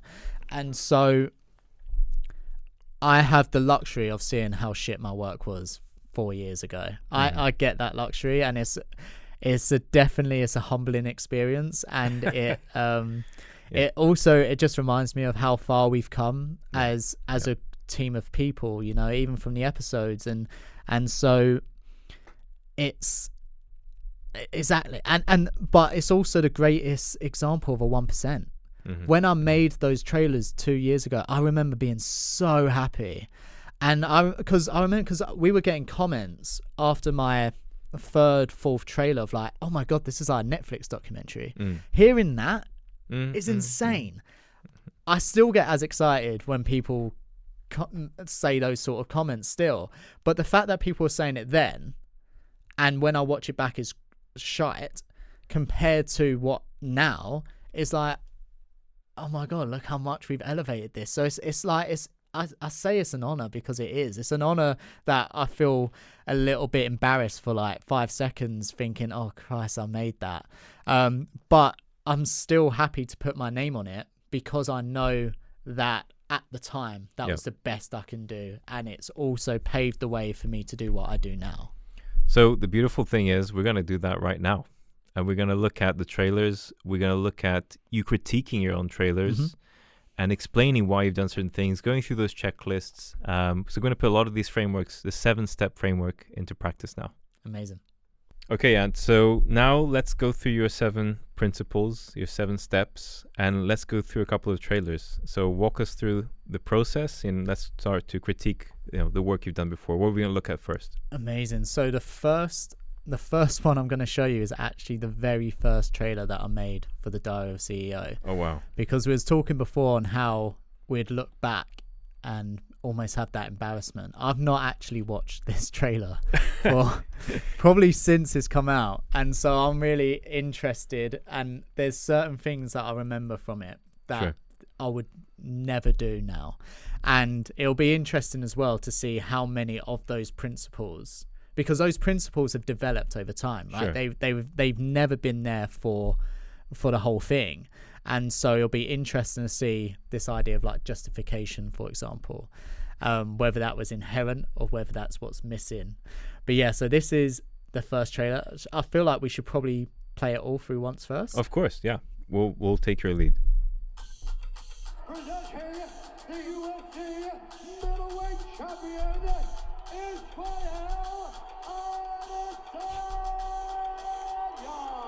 Oh shit, I know when it's all said and done, when I'm dead, my name will be remembered in history. Why does that matter? Guys like us, we're not meant to fit in, we're meant to stand out. But I felt it, it's addicting.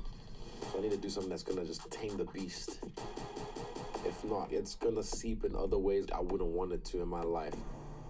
Are you happy? I think 2013 was my Great Depression. I wasn't able to fight, and then I just felt like I don't deserve it. This world, one thing I've seen, they'll build you up and then tear you down. People naturally just want to see you fail.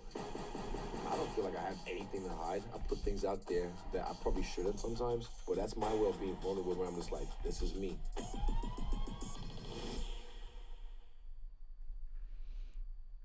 Yeah, very, very interesting. Wow. So you probably picked up on a lot more things than I did there. Yeah, so I mean, the first thing that I think of, which is almost like something that I am still quite proud of, is even at this stage, the focus was on a narrative. So if you think about from the start, where it starts off with him saying, I know when it's all said and done, my name will be remembered in history. So that's that opening statement. That's our, that's almost like there's like the certain arrogance from that entices people in. And then it then leads to a question from Steve, which is, why does that matter? And so the narrative there is, we have our statement, and now Steve is gonna address the issue. Sure. To which he then answers, which is, guys like us, we're not meant to fit in, we're meant to stand out. I felt it, it's addicting. So I need something that's just going to tame the beast. So that's his response. So you're sort of getting your statement, question, answer. Sure. Very simple flow. I think the where it's the critique, especially for this, is the narrative feels a little bit like like building blocks as opposed to a flow. Sure. It's almost like he says this, Steve asks this, he gives answer, he gives another soundbite that's sort of loosely based to it. Sure. What we would do now is almost add what we call bridges. So, and it's something as simple as, so he says, I wouldn't want it. So let me take it back to this moment here. If not, it's gonna seep in other ways I wouldn't want it to in my life. Are you happy? Okay, so the question loosely links. If I don't become the best, I need to tame the beast, otherwise it's gonna impact other areas of my life. So the basis of the question is there, are you happy? But what we would do now is try and create more of a context or a bridge from going into seeping into other areas of my life to the idea of being happy. And so a part of that, what we'll do is almost like justifying the success is what we'd bring into this moment now, which would be, I needed to tame the beast. And he probably said this in the episode, but it's not included. And he would probably say something, or we'd look for something which is like, so I never gave up. I never stopped. I sacrificed everything to make sure that I could tame that beast. So he's given an action to that feeling. That action is enough of then the bridge of the segue of then Steve saying, are you happy? I would add a but. Just one just word to break the flow. can change everything. But are you happy? And the reason why that would work better now is because he's almost saying something that sometimes people think is quite ridiculous. I never gave up. I kept going. I sacrificed everything to become a success. And then it's almost like Steve brings it back to that human level. But does this make you happy doing that? And now it's his why. And now it's like, now it gets that deep. And so what I love about this trailer is you still have those moments. Again, you have this emotional roller coaster ride. We have that full on energy at the start. We have, I need to be the best. I need to do this. And then it's like, are you happy? Boom. And then it's in the slower moment. And then, as you can sort of see, we sort of build it back up again. I was going to say, there's a speed element as well. Things are speeding up, things are slowing down. As they slow down, you hit them again. So, interesting. And that's almost like the foundations that we brought in from the start, and that's why we started being known as being different, because they're the elements that we started bringing in that a lot of other podcasts weren't doing at the time. A lot of podcasts, they were focusing more on moments from the episode that they thought would have highest impact to promote. And so what they would do is they'll focus on a scene or a clip and just put those clips together and cut between them. And our trailers now do the exact same thing. We have guests talking about, it's a little bit different with Israel because his is a linear narrative of the hero's journey and his career. If you have a fitness expert on, they're going to talk about so many different topics. They're going to talk about strength, they're going to talk about Ozempic, they're going to talk about creatine, they're going to talk about the brain, they're going to talk about sleep, they're going to talk about all of these topics. The trailer wants to achieve as many of those topics as possible because you're widening your net. And so the idea that a lot of these podcasts have is there, which is we'll talk about this topic because that brings in Jenny. We talk about this topic because that brings in Bill. Where we make the difference is how can you create that so it's a narrative.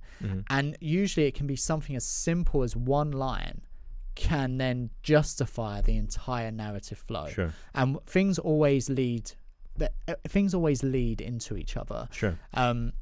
So today, if you're going to do this trailer different, how would it be? First things first, I wouldn't start with next on. Cringy.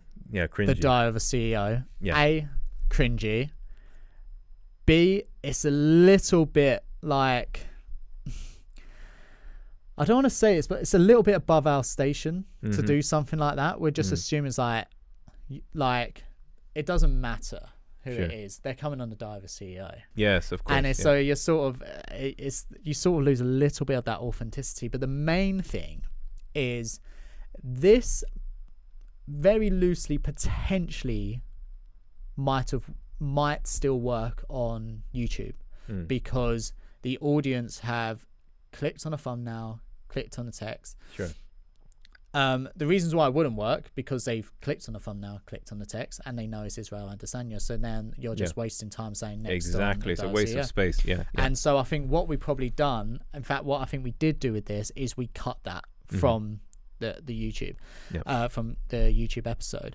The reason why it potentially would work from starting with text, for example, or graphics, is because people are going to give you a little bit more time on YouTube, say to social.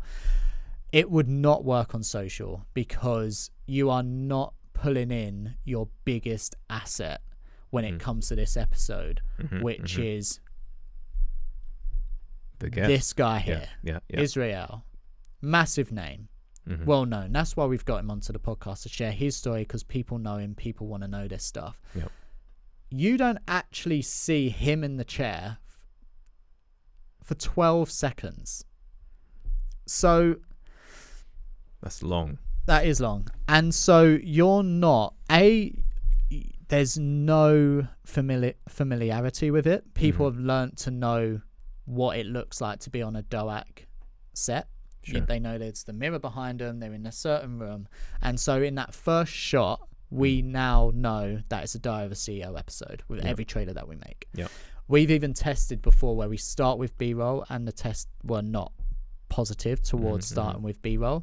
And I think a big part of that is that brand awareness piece. It's when you're scrolling through and you see something that's familiar, if you're someone who's a fan of DOAC, then you're instantly more likely to want to know who it is and what the topic is. If you're not familiar with DOAC, starting with the guest, you might know who the guest is, and so that's going to entice you more in. And or you may know Steve from Dragon's Den, or you may not know him from the podcast, but if you see Steve, you're like, okay, there's something. There's that little bit of familiarity there. See, that's quite interesting. If YouTube gave us the option of giving different trailers to people who have never seen the channel before, versus people who have, because then you'd start a different way, right? So yeah, exactly. And that's like those tiny little 1% gains that you can make, really. And the way we sort of tick those boxes is you can do things like split screens. You can you can start with the guest if it's a big name, knowing that. So we sort of do that research. Like if we know like Matthew McConaughey's coming on, Louis Tomlinson's coming on with such a huge following, we know that Matthew McConaughey is a face you recognize around the world. And a voice you recognize. And a voice you recognize around the world. So starting with that, you could test it, and you can test it. My gut would say that would win. Because it's Matthew McConaughey. And but your gut is built on the thousands of tests you've done. Of tests. So it is gut, but it's it's data. Exactly. Gut and it didn't used to be like that. I mean, as you can see there, it used to start with text. Fucking hell, text. Or we'd start with. I remember when there would be sometimes when it would be a big name guest, and a mistake I made at the start would be it starts with Steve talking and asking a question, and I'll start on Steve. And Steve would be like, we've got a big name here. Why are we starting on me? And so that's then how do we start on a shot of the guest first, looking emotional or something like that? Or do we do the split screen so we can see Steve is the one who's talking versus the guest, etc., etc.? And so those sort of framings have evolved. So the first thing I'll do is get rid of next on Diary of a CEO. That basically would kill... that would kill any sort of engagement from the offset, I think, from a social perspective. Then I would also do the same with around about the 8 seconds of cutaways of Israel Adesanya that we have here.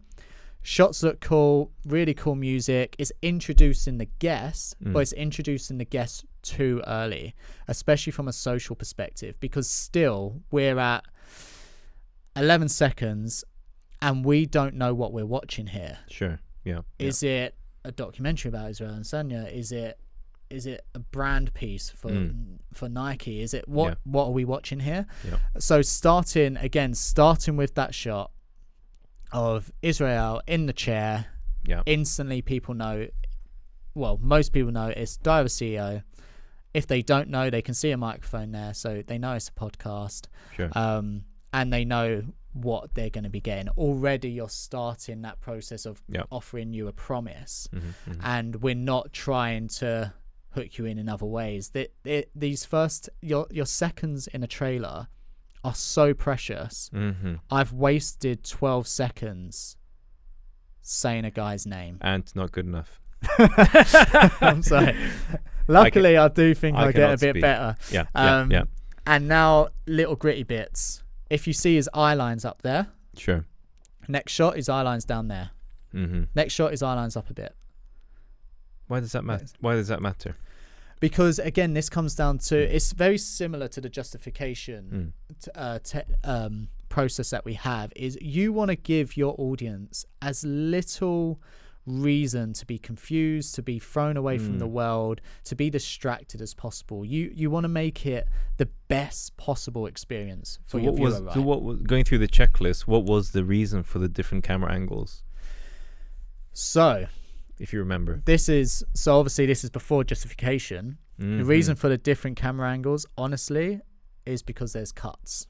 And that is also a reason for a lot of the camera angles that we have, and that is the reality of cutting a trailer of a long form. You need to succinct moments, you need to stop it. What we've done now is bringing in frameworks to make sure that the framing justifies that particular shot for that particular soundbite. For the feeling, for the speed, for everything else. Exactly. So, for example, what I would probably do now is, I know when it's all said and done, when I'm dead, what I have done well is I've started on the main shot of the guest. Again, that's the shot that I think pretty much 9 times out of 10. That's the shot that pretty much 9 times out of 10 we always start with the main shot. Whether it's a main shot of him, main shot of Steve, we will never go to a close up or a slider or anything like that, because again, it's that familiarity. It's almost perfect. He's already saying a swear word, which is also a little bit confusing and shocking. It drags you in. Yeah, that's saying that done well. The imagine if that was the first thing you heard instead of 12 seconds getting to that. The slight issue that I have with this now is there's no context to it at all.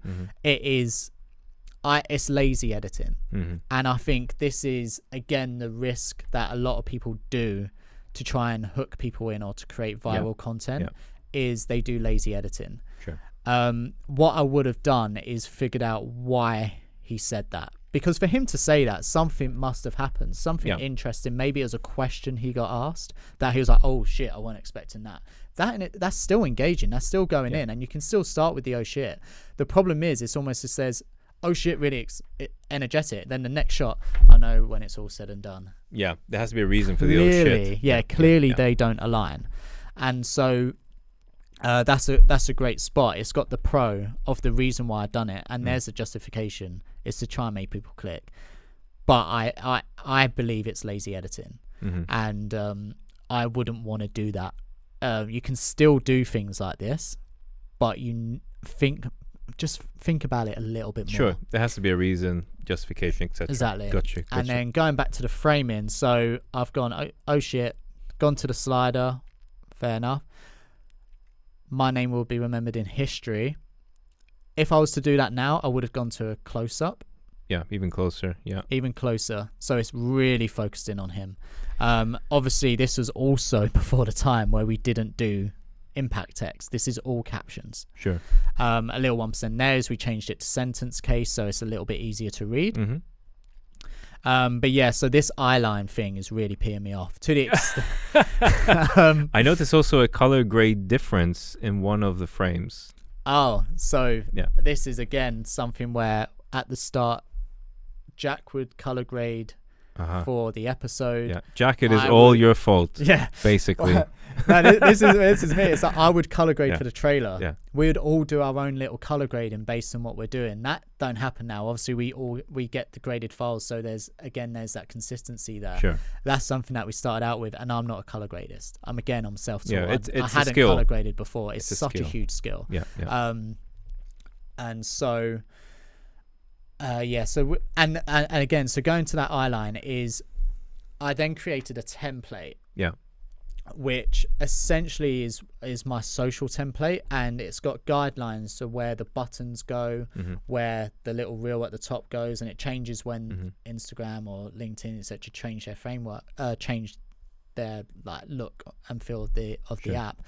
And so I created that template after first being distracted by the fact that I'm looking down there, now I'm looking up there, now I'm looking there, just because you're drawn to eyes. Sure. A lot of the time you're either drawn to eyes or you're drawn to the mouth. Of course. And so you want to, if I can keep you looking that way, instead of going all over the place, over the place, that makes it just that extra bit more enjoyable for the audience.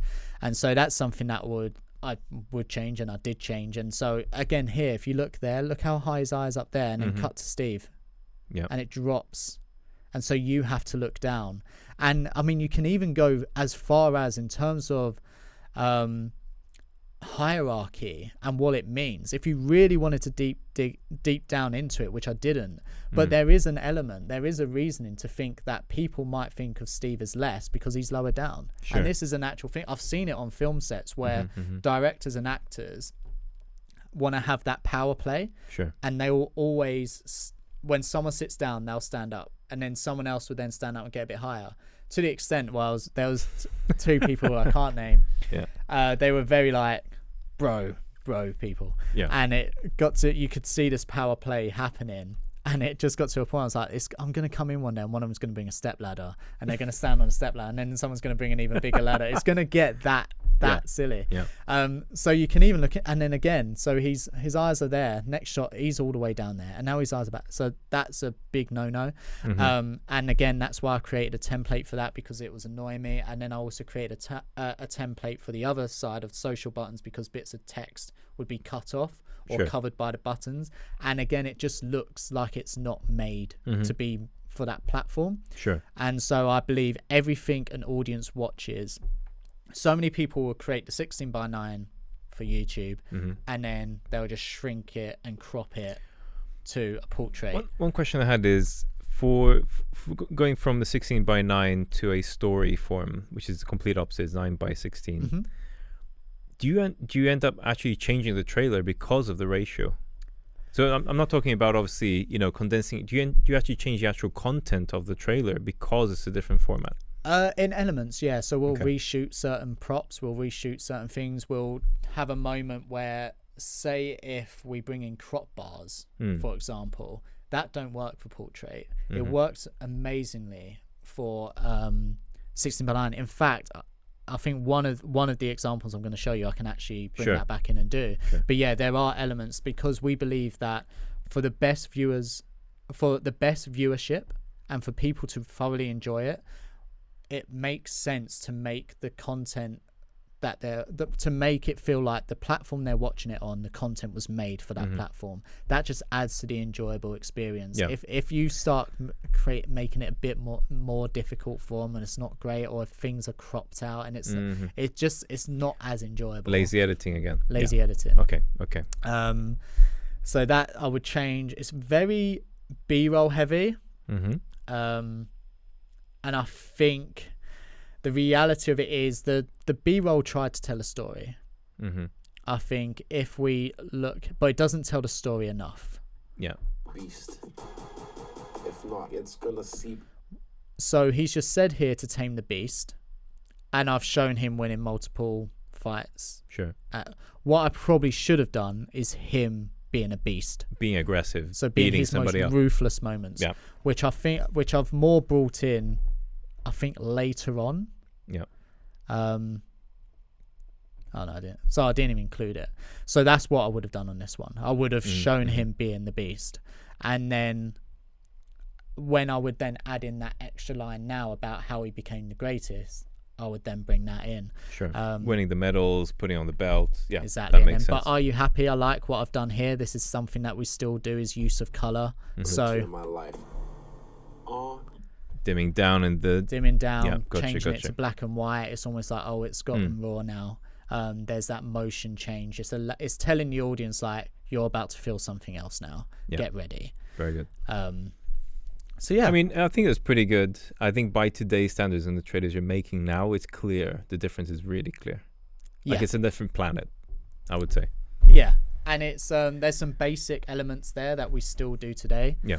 But ultimately, it's not something I'd make now.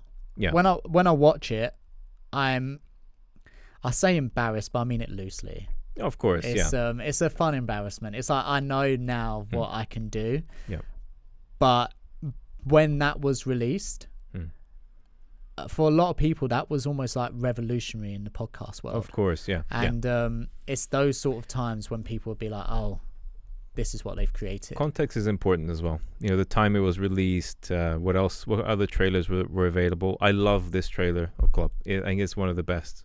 So I had a lot of emotion during the actual trailer. I really felt real emotion. Amazing. Yeah. So this is I wanted to bring this one up next. One, to explain an element of what I wish of explaining how you can adapt to the ratios, but also because I want to show it because it's a similar sense of how you can take someone's life story but make it more actionable for people. Sure. And I think that's what the first trailer was missing. You didn't learn that much. It was great as a little snippet of a biopic for Israel Adesanya, but there's nothing there where you're like, I'm going to take that away and I'm going to learn from that. Sure. In this trailer, I feel like you'll get a different sense that there's takeaways that you can do. Got you. Okay. It was an intense time. We had to win football games, but all the rest was on my plate as well. I need a break, and you cannot do that in that business. You cannot say, give me a year, see you later. So it begs the question, do you think you could ever go back and manage Liverpool again? I love the tension. It's possible. So what would it take? You change the club, you change the city. You arrived at a time when clubs were in a period of dysfunction to bring that club back to its glory. And you did that over and over and over again. How? To win in a very decisive moment, you have to be the best team. And to be the best team, everybody has to buy into that team and walk through fire together. How do I get people to walk through fire? I better go back to the start. Growing up, my mom was very caring. She loved people. And my dad had expectations. The problem was I was absolutely useless in most of the things, even with football. My teammates were better than me. And I thought I only can get on that level if from the first until the last minute I was a warrior on the pitch. But it made me the guy I am today. And so my team plays a little bit more like a heavy metal band. Because you have 90 minutes and there's no guarantee to get anything. But the only chance to get something is to give you all. So do you want to have the maximum success? Don't waste time with holding back. I want to know why Manchester United didn't pursue No, you. they tried. But there are some reasons in that conversation which I didn't like. Arnie Slot coming in after you and didn't change much. That's super smart. Not changing much. And all of a sudden you win the league by some distance. But this year, Liverpool have spent, 450 odd million. You never had a transfer window like that. Nobody ever told me that it's possible that we can spend that. You seem to always be successful. How does someone succeed you? You want to be able to become the best team in England, you need to. Yeah, beautiful. And I was watching your face as well. It's just, you're so proud of it as well. And you should be, because it's a beautiful trailer. Probably one of the most beautiful trailers I've seen for any episode. Oh, thank you. It's beautiful. It's, I think what I love about this trailer is so this is a relatively recent trailer by 4 years standards. Sure. It's like 2 months ago, 3 months. Yeah, exactly. So, and what I love about it is it ticks all those boxes that we've built up over time, and rewatching it back, there's actually more than I thought was crammed in there. And so, for example, when I was talking about how Israel Adesanya's trailer didn't really have that moment of value, for Klopp, I only remembered one, but there's actually quite a few. Yeah. If you really dig deep into it, so there's a few different types of moment of values, and so for example, this would be one. Could you ever go back? That's a moment in value, but it's a very niche, for a very specific audience. Yeah. Basically, Liverpool fans. Exactly. It's a moment of value for them, but not for anyone else. But then you change the club, you change the city. Two huge big statements.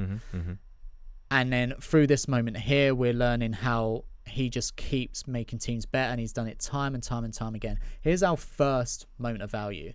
To win in a very decisive moment, you have to be the best team.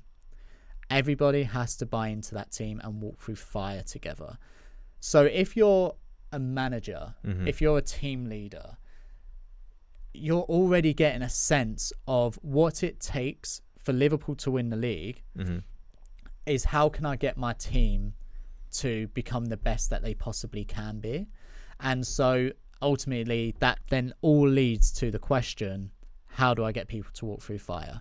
So that's our first moment of value that we're going to get, and our first promise. If you watch this full episode, you are going to learn, whether you're a football manager, whether you run a team of 2, whether you run a team of 50, how you can get your team to do the unthinkable, which is to walk into this burning inferno and get a benefit from that. Do you think that there's a bit of time wasted there? And again, I've got no credentials to be critiquing your trailers, but because you've taught me your frameworks now, I feel a little bit smarter. But still, no credentials. Where he says you have to be the best team. That's obvious. Why did you do that? Because sometimes stating the obvious is almost like it's a what's the word? It's almost like a wake up call, and it's the thing is people like easy solutions. People like simple steps. People like this sort of thing, and it's almost like the thinking behind it was, if you need to do something, if you want to win a very decisive moment, newsflash, you have to be the best team in the world. That's obvious, right?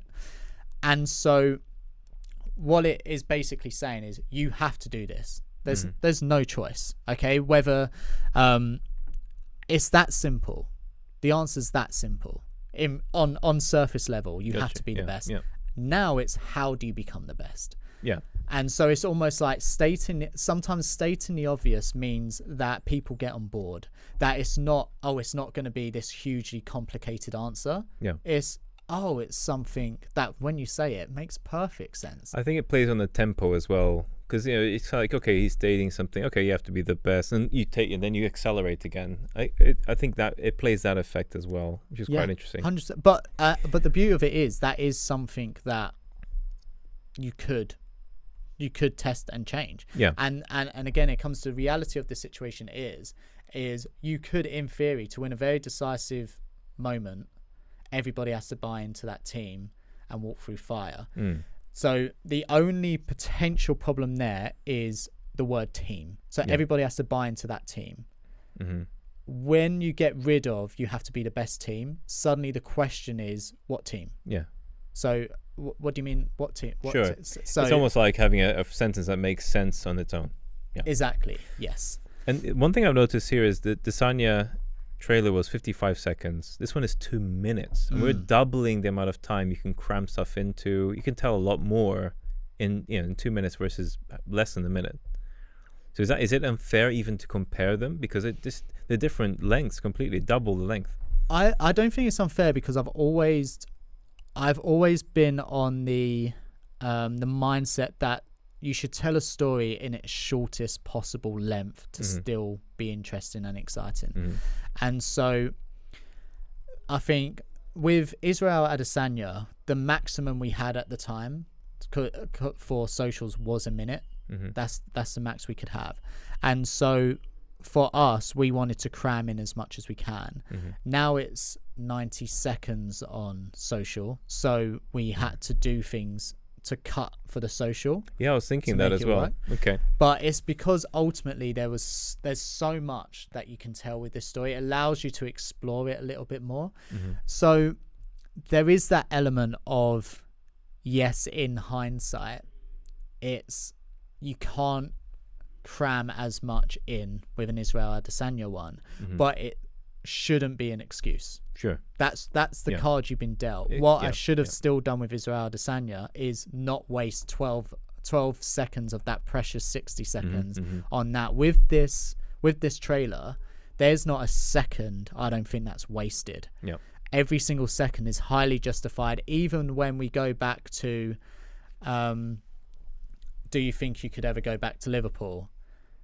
Nothing really happens for, in reality, 2, 3, 4, 5, 6 seconds.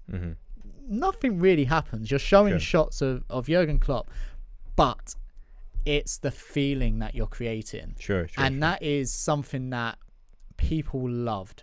In theory, it shouldn't really work. It's just it's 7 seconds of a blurred out shot of Jurgen with just B-roll clips of him, but bringing in that atmospheric chant of the Liverpool fans, not using the song, using the chant, which builds after up that question, showing those moments of him being passionate, of him winning, of that moment there, posterized it. So we posterized the framing, which means that we slowed the framing down of the footage, so you sort of have like this jagged feel. And the reason why we've done that is because it creates more of that memory-esque feeling that is slightly fragmented. It's what you're sort of remembering. You're not getting all the details. The reason why we done that was because in that moment, would you ever go back, I wanted every single Liverpool fan to spend 8 seconds thinking about the great times. Even I did, and I'm a Manchester United. Exactly. I wanted every single football fan. I remember watching it, and like when Jurgen I'm a West Ham fan, and I remember when Klopp came in, and what he done, it's frustrating. But I mean, as a West Ham fan, we can't compare anyway. But it's frustrating to see any team that's not yours doing better than you, right? Sure. But you cannot deny what he brought to the Premier League at the time, and his mantra and his work ethic and his philosophy.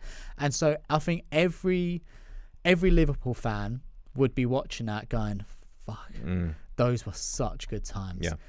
Man U fans potentially will be watching it being like, fuck, they had such good times. When can we have that?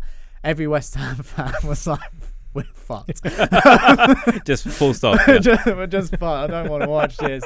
It's too happy. But you needed time to create that moment. You needed to create a safe space for the viewer to relax a bit and go, The risk a lot of people would make is they might give a second for that because they're so conscious of the time that they've got, and because of, you cannot leave a moment with like very little dialogue for a podcast. You can't do that, surely. But no, it built tension, and by adding emotion, it was beautiful. It's giving respect, which is a huge part of why we make the decisions that we make.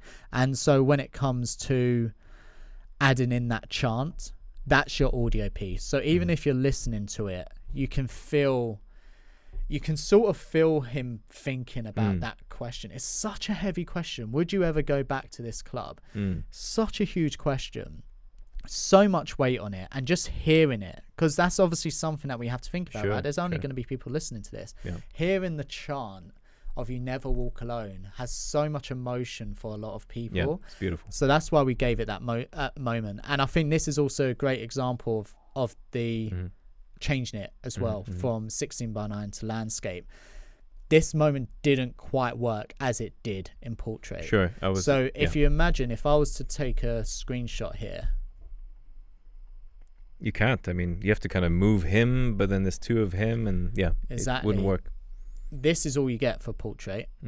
So you're seeing a part of his face and an arm, and you're not getting any of the bars. So you're not getting that cinematic feel to it. And so that's the challenge that we faced. And so what we've done is we went for different shots for portrait. We changed the B-roll at the back where we had to. We moved everything slightly tighter, moved everything a little bit further back, and we changed the bars to coming from a different angle. And so that allows us to still create the same feeling, but we're giving, again, respect to the viewer watching it on socials that we've made this for you. We've not made this for YouTube, and you're going to have to deal with whatever comes out of it. Yeah, no, it's very thoughtful, actually. Thank you. No, it's after this, I'm gonna have to talk to my editing team. This is gonna be a hard conversation. Be nice. But listen, if you approve the trailer they make for you for this episode, I'll be very proud. But let's see, challenge for them. So again, things that I loved here, things that we've really elevated with our trailers. We're doing a lot more in-person B-roll, what I call. So we'll bring the B-roll in. It always used to be cutaways. Yeah. And now we're bringing in these moments. So we're keeping the audience there, and you can still see him thinking. You can still see him reminiscing. So you're getting double bubble of like the emotions here, and creating that transitions is justified. Photo. We did a bit of this with the Daniel Priestley trailer. There's cutouts of him when he's talking about from Australia, the beach behind him. I mean, nowhere near this kind of this kind of quality, but I wanted to get your opinion on that. Maybe we bring it up later, because that starts really slow. It starts for 3 seconds. It's just me and him just looking at each other very sincerely, and then it speeds up, and the music comes on, and Australia in the back, and we'll look at that one maybe at the end. Cool. Just out of interest. Beautiful trailer. Honestly, it's just amazing. Another thing that I really love here is this moment here is a great example of how you can justify or go over stumbling blocks to suit an audience, but to suit the story. And so, if it's right, can I go into something I'm working on about? So I'm working on something at the moment, which is my metaphorical 3 hats. And these 3 hats is every single content creator, video editor who's working in this space, who's working in marketing, needs to have 3 metaphorical hats. So this is a work in progress, work in progress framework. And so your first hat is what I call the top hat. That's your skills and experience hat. Chances are you've earned that hat. You've gone to uni, you've gone to film school, or you've self-taught yourself. You've built up the experience, the CV, the skills, the techniques that you need to do to tell an incredible story. Ultimately, it comes down to that incredible story, to provoke emotion. That's your top hat. It used to be that you would only have that top hat. And so what you're missing is the baseball cap. The baseball cap is the marketing hat. Now, these used to clash. If you have someone who's only got a top hat and someone who's only got the marketing baseball cap, they're going to clash because their values are different. Yeah. The top hat is all about the art. It's all about the emotion. It's all about making people feel something. The marketing hat, by and large, is like, okay, but how can I make people engage for longer? How can I make people click on this? How can I make people buy my product? How can I make people go to this website, etc., etc.? Yeah.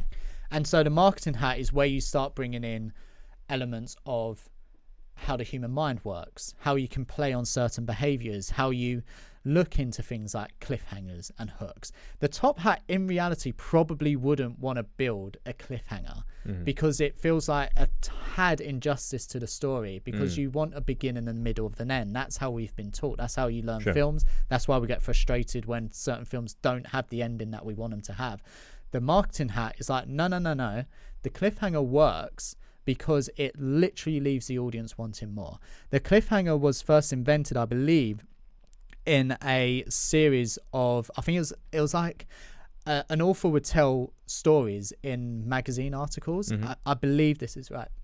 And on one of the chapters, he literally had the character hanging off a cliff. So that's the cliffhanger. And so people needed to then wait to then find out what happened to this character. So that's where that term cliffhanger come from. If we knew by the end of that chapter that it's all fine and he survives, closed book, done, happy ending, great. And so the marketing hat is almost like the cliffhanger is necessary. The cliffhanger creates enough intrigue, if the top hat does it well enough through the storytelling, to lead them on there. So that's the marketing hat. And now the third hat is our new hat. And this is our data hat, which is represented with the hard hat. The reason why it's a hard hat is because no one used to like wearing a hard hat. If you go onto a construction site and they give you a hard hat, you're like, really? That's not cool. It's safe. It's it's sort of putting so many frameworks. Like, where's the art, man? Where's doing things for the love of it? Where's all this gut feeling coming from? And the hard hat is like, no. Our audience want this because it's backed by the data. We know that this topic is important. So if you want to achieve your marketing goals, you need to go by this data. And if you want those marketing goals to be achieved, you also need to tell the story. And if you want your story to go to the millions of people that you want it to do and spread the positive message, you also need the marketing hat, and you also need the hard hat to get you there. And so you need these 3 hats. And a lot of the time people only have 1 or 2 of the hats. Especially a lot of video editors have the baseball hat sometimes, which is the constraint on that is you're doing things because you know it gets clicks. You're not doing things because of the story, and that's where you're doing cheap, lazy editing, clickbaity type exactly stuff. You've not earned the lessons and the hard failures from building up this career and learning about storytelling. You've just focused on, this person done something funny and it got X amount of views, I'm going to do the exact same thing. Sure, it makes sense. So some people have that, some people have that. If you have all 3, you are now working together to create something that not only provokes emotion and tells a story that we love and we know that engages with people and entertains people. You're also creating something that can lead to a certain action, and you're knowing you can do that confidently, backed by the data. You know that you can confidently doing it because it's backed by the data. Sure. Reason why they're hats is because if you put all 3 on at once, you look like a twat, and so you need to be able to take one hat off and put one hat on. Otherwise, you cannot think. Because there's so much conflict, internal conflict that's going on. In reality, and this is what leads me to this Jurgen Klopp moment here. Every story tells you in history to start from the beginning. Okay? In theory, if this was a film, we would start with young Jurgen working hard, trying to impress his dad, and it works up on this hero journey, right? Sure. We don't bring that in for 45 seconds. That means there's 45 seconds of us not knowing the start of his career. The reason why I've done that is because the data hat and the marketing hat have been put on, and the data hat is saying, we know that Liverpool are not doing great at the moment. And they've just got rid of Klopp, who won the league, and people loved Klopp. So the data's saying that people are actually a little bit nervous about Arne Slot in. So there should be a question there about whether he would return to Liverpool. The marketing hat is like, we want to drive people to watch this full episode. Do people care that much that when he was young, his dad would push him to meet expectations? Some of them would, because it gives context. Do they care more than the prospect of him returning to Liverpool? No. That's the big moment here. Okay. So the marketing hat is saying that's what the people want to know. So that now we're going to withhold that information. What I actually done was a trick cliffhanger. What I would have done, the old me would have done, is Steve asked the question, would you return to Liverpool? And before he answers, I would cut. That's how the cliffhanger works. You're leaving wanting more. I wanted to tease the audience and be a little bit more cheeky with it. So you left it for a while. I left it a little bit longer, and then I gave him the answer because I was dealt with the cards that he said it's possible. He didn't say yes. He didn't say no. He said it's possible. So now I've given Liverpool fans some hope, and I've given other football fans a little bit of dread because he's actually answered our question. And it's like, oh my God, this is a moment of value here. This is why I was saying this is a niche moment of value. It's like, he's told us an answer here. Now Steve asks, what would it take? He just prolongs it even further. Prolongs it. And so part of your brain's thinking, okay, we're about to know what it's going to take, and then we can action this. That's when I cliffhanger. The category of this cliffhanger, I would say, is a bloody long, maybe cliffhanger with Delayed gratification. Yeah. If you were to give it a Or- name. Yeah. Yeah. Try and work out the acronym for that. Yeah, that would be. Shit. Yeah, we'll figure it out. Yeah. So But that's a trick cliffhanger. I mean, it's just. it's a trick cliffhanger. perfect. It's playing people was expecting us to cut. Mm. And I didn't give them the satisfaction of cutting where they probably thought they were going to cut. I gave them a little bit more and then I cut them. And again, black and white, is that cheeky? Yes. Is that mean? Yes. Did it do its job? I think it has. But it provided positive value, I think. And it provided positive There value. was something good out of it. It Yeah. wasn't to be cheeky just for the clicks. It actually gave real value. Exactly. The person was glued to the screen. Yeah. And don't get me wrong, there were comments being like, why would you not tell us this? Really? Blunt. Why would you not tell us this? Why are you making me go to something to watch it? You get those comments. You're Oh. always going to get those You comments. can't please everybody. Yeah. What we got far more of is like, oh, you bastard! I need to Awesome. watch this now, and I need to go and watch this. So that was the double take cliffhanger, little tricky bit, the little cheeky moment there. So these are those metaphorical hats in action. The context of him being young is important. That's his why. And it goes down to almost like the Simon Sinek is start with why. So he's almost flipping that script, which is why are you doing this? And so now we want to know Jurgen's why. How he managed to get people to walk through fire, how he managed to time and time again win leagues, bring people up from, you've got this huge hype. Look, it's like, this is how bad Borussia Dortmund bankruptcy. That's what you're reading. With the B-roll, we've guided it with the highlights. So we're telling you what to read. So bankruptcy. Liverpool, we scroll to them being 8th. We started at the top so we can see the other teams that are in front of them. Man U, Arsenal, Spurs, Newcastle, Chelsea, Everton. All of these are above you and we're scrolling. It's almost like, it's a little bit of like, oh, you're not there. Whoops. So we scrolled up. Again, it sort of emphasizes the pit that they were in. Yeah. I chose this moment to, as I think he's sort of talking about how he sort of brought teams back. Sure. And you have a Liverpool legend in Gerrard just getting Gerrard upset. Yeah. pushing the camera away. It's showing There's problems, there's yeah. problems here. Even the captain's doing that. Yeah. And then you cut to and the reason why this is where the 1% comes in, and this is where we care so much about the details. There's loads of banners about Jurgen Klopp. There's something so special about this shot of a banner that someone printed out a picture and stuck it on a piece of cardboard because they're that desperate to show appreciation to this guy. Mix that with the idea that they were on the brink of relegation, they were on the brink of bankruptcy, all of this sort of thing, and someone's holding this. It's like someone's made this from their bare hands to show how amazing this guy is. You can do the huge banner, but doing this is so much more personal. More meaningful. Yeah. More meaningful. Cut to them holding the trophies. Amazing. Him being lifted, being with the fans, he's one of the people. Every single shot in this B-roll compared to Israel Adesanya's is justified. Yeah. Again, photos, he's emotional here. We're starting to love him. We see him in the background. He's staying still. He's listening. He's intrigued. And now we're like going into a bit of tactic of why he's so successful. Yeah. Big moment. How do you get people to walk through fire? Steve was so interested in that question. I remember when I spoke to him afterwards, he was like, I love the fact, how do you get, that's so interesting.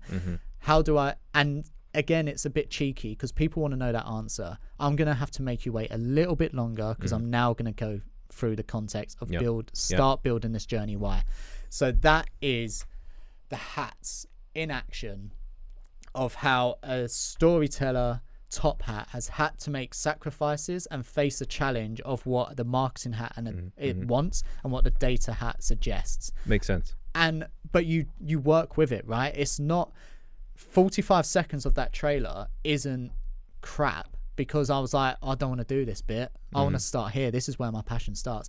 The hat had to make those sacrifices. It had to go against the social norm. It's had to go everything from what it's learned because that's what the data told it. And the eye lines are a lot more consistent. I've noticed. Eye lines are a lot more consistent because we have the guidelines now. Every shot is being focused. So again, we purposely choose reactions from Steve to help guide the story. I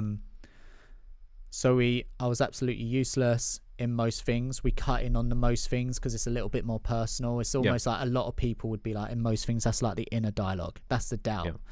We go through the photos here. We mixture photos. We've added a video cam overlay here to show that it's old footage, that it's archive.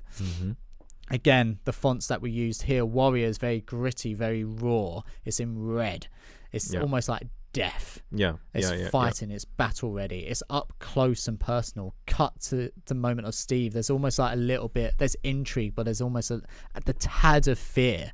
It's almost like, oh my God, this guy's a warrior. But on its own, impactful. The guy I am today is rising. Again, these are very, very subtle. These are things that a lot of people will miss. Some people won't, but they're driving emotions whether we know it or not. One of my favorite moments about these details of when people ask, is it worth doing the details, is from Disney.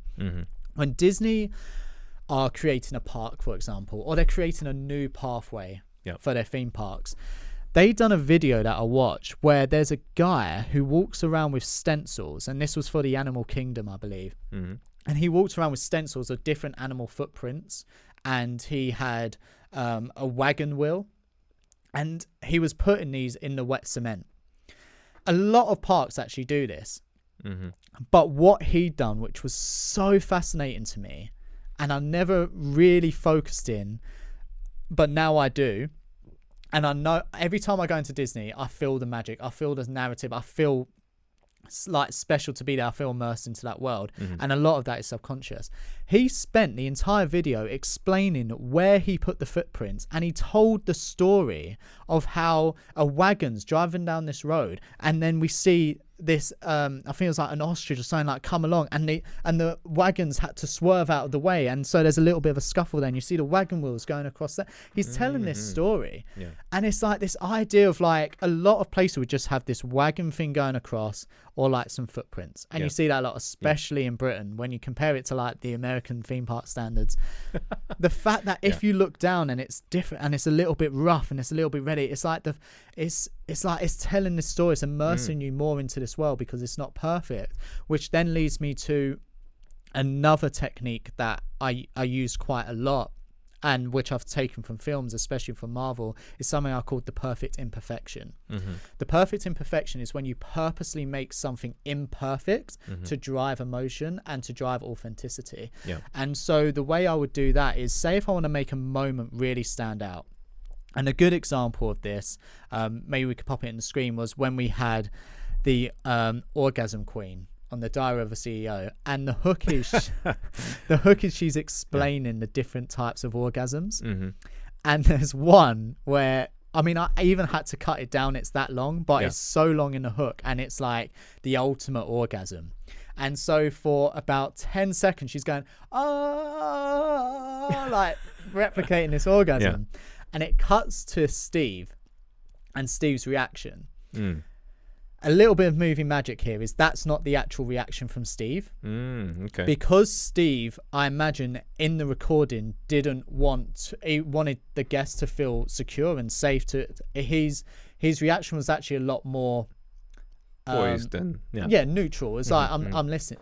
For the purposes of the trailer to really found that moment, I found a moment where his eyes just go like that, and he's got a slight smile, and it's almost like a little cheeky child, and it's something that everyone can relate to because everyone's feeling in that moment, and I wanted the audience to feel like Steve's feeling that too, so it's like you've got that connection with it, again giving that trailer that character. And what I've done is I purposely added a zoom, like a little crash zoom, so it really emphasizes that he's looking, like his eyes are wide, so it draws your audience to do it. In order to make that a perfect imperfection, what I've done is I added a blur. So as it zoomed in, I blurred him out, and then I sort of slowly blurred him back into focus, because that's what would happen if you'd done it with a real camera, that the autofocus would take a moment to refocus. And that's something that we've sort of gotten used to subconsciously as humans when we watch this sort of thing. And so doing that made the moment feel more real. It was a bit more like impromptu, that Steve was not expecting this, which he wasn't. And more relatable as well. And you can see it with and the reason why how it's justified is, like, if you watch a Marvel film, when they done the Fantastic Four trailer, when the Human Torch says flame on and flies off, they had lens flares, and they also had dust marks, camera dust marks on the lens of the camera. Yeah. Now, the reality of it is the camera was clean. If they're not, then Marvel shouldn't be doing that. Yeah. The camera was free, and also he didn't turn into a fire. Like, that's not real. This is all CGI. So they purposely added in like these lens flares and these camera like dust marks, so it's almost like someone's just picked up a camera to watch it. JJ Abrams does this all the time incredibly with his films. He done it in Star Wars, where when we first see that Millennium Falcon after all these years fly out, he knew how special this moment was. And so as the Millennium Falcon just flies out, you see the camera is almost handheld, moves up, and then crash zooms into it. And it does the same thing where it does the autofocus, where it focuses out. Now, this is a Hollywood blockbuster film. They have the technology, the know-how, the cameras to smoothly move up or to cut to it. They can do that. They done this purposely to create this real-world experience as almost as someone's on their phone and turn around to film, because that's what we do now. That's a human, and adding that blur and it makes you believe it's really there, because it feels like, oh shit, like that, something's happening. And so that's like the perfect imperfection. Makes sense. So yeah, that all comes down to this justification. And so again, with these lines here, we had to change that for portrait, but we wanted to have it playing around in the background to help emphasize his moment. And again, we have another moment here. There's no guarantee to get anything. And then him upset. Yeah, perfect. But the only way too is to give your all. That's another little, you can imagine it as a poster on a wall, like keep calm type posters, like just give it your all. Don't waste time with holding back. It justifies the reason why they won the awards and what we should do in life. So that's our moment there. Again, we added in the moment of Manchester United there. We added a bit of humour in there, added a bit of a laugh to show that it's also a light-hearted piece. And then we end with Arne Slot, the talk of the hour. We purposely released this episode the day after Manchester United beat Liverpool. Because we knew the next question on everyone's mind is Arne Slot Is the safe? manager safe? Yeah. When do we get Jurgen back? And holy shit, we've just found out that Manchester United tried to approach him. Imagine how different yesterday's game would have been if they, or Man U's season would have been if they brought in Jurgen Klopp potentially. And so this is where it's bringing in, and then we sort of added a little bit of juiciness with the idea of spending, because we knew that was something that Klopp went viral for before and got moments. The fact that he didn't know he had all this money to spend on his Liverpool players, that's something that he prides himself on. He turned down Manchester United because I mean, you need to watch the episode. I'll tell you now. You don't find out in the trailer. In the episode, you find out he turned down Manchester United because basically Manchester United's approach was like, we'll give you all this money so we can bring back Ronaldo, we can bring back all these star players and build that team. And he's like, I don't want that. That's not how you fix the problems that you've got. I would rather a team that work hard, that play for me, that are doing all that sort of thing. That's the team I want to build. And then Arne Slot comes along, and again, we've just shown the iconic names that we've come in. We've got Isaac there, smashing the window, comes back. Nobody told me that is possible, that we could spend that much. A little bit of juice there is like, hold on, is he going to go into there? And then we have these final moments here. So we start off with the cardboard of Jurgen, and it ends with him grandeur, on a with scarves, an actual banner, and his face on a house. And with our final cliffhanger, how do you succeed if you want to be the best team? Which again is something everyone can take a moment from. And the one thing different that we've done with this trailer that we didn't do was when we cut. Yeah, beautiful. We brought that nostalgia right back. Yeah. I mean, if there was an Oscar for trailers, I mean, this would be nominated for sure. Thank you. I remember specifically watching this. I was in my living room, and I literally thought, bloody hell, that is beautiful. Like, I literally, I always think the trailers are great, but this one especially was my favorite. And it's, and that's the thing, and that's the challenge of it. And this is what I mean by we try to make them so different. You, like with Klopp, we could allow that extra time to do that, and we wanted to have those sort of emotional parts in it. But if it's like an unknown, when you need to almost like, we need to earn that respect with the audience. You might not have as much time to be like, we're going to let you sit for 8 seconds listening to someone's response. It's almost like, if you're an expert, we need to get your sort of answers in quick, that you know exactly what you're talking about. And so that's why I say these are guidelines.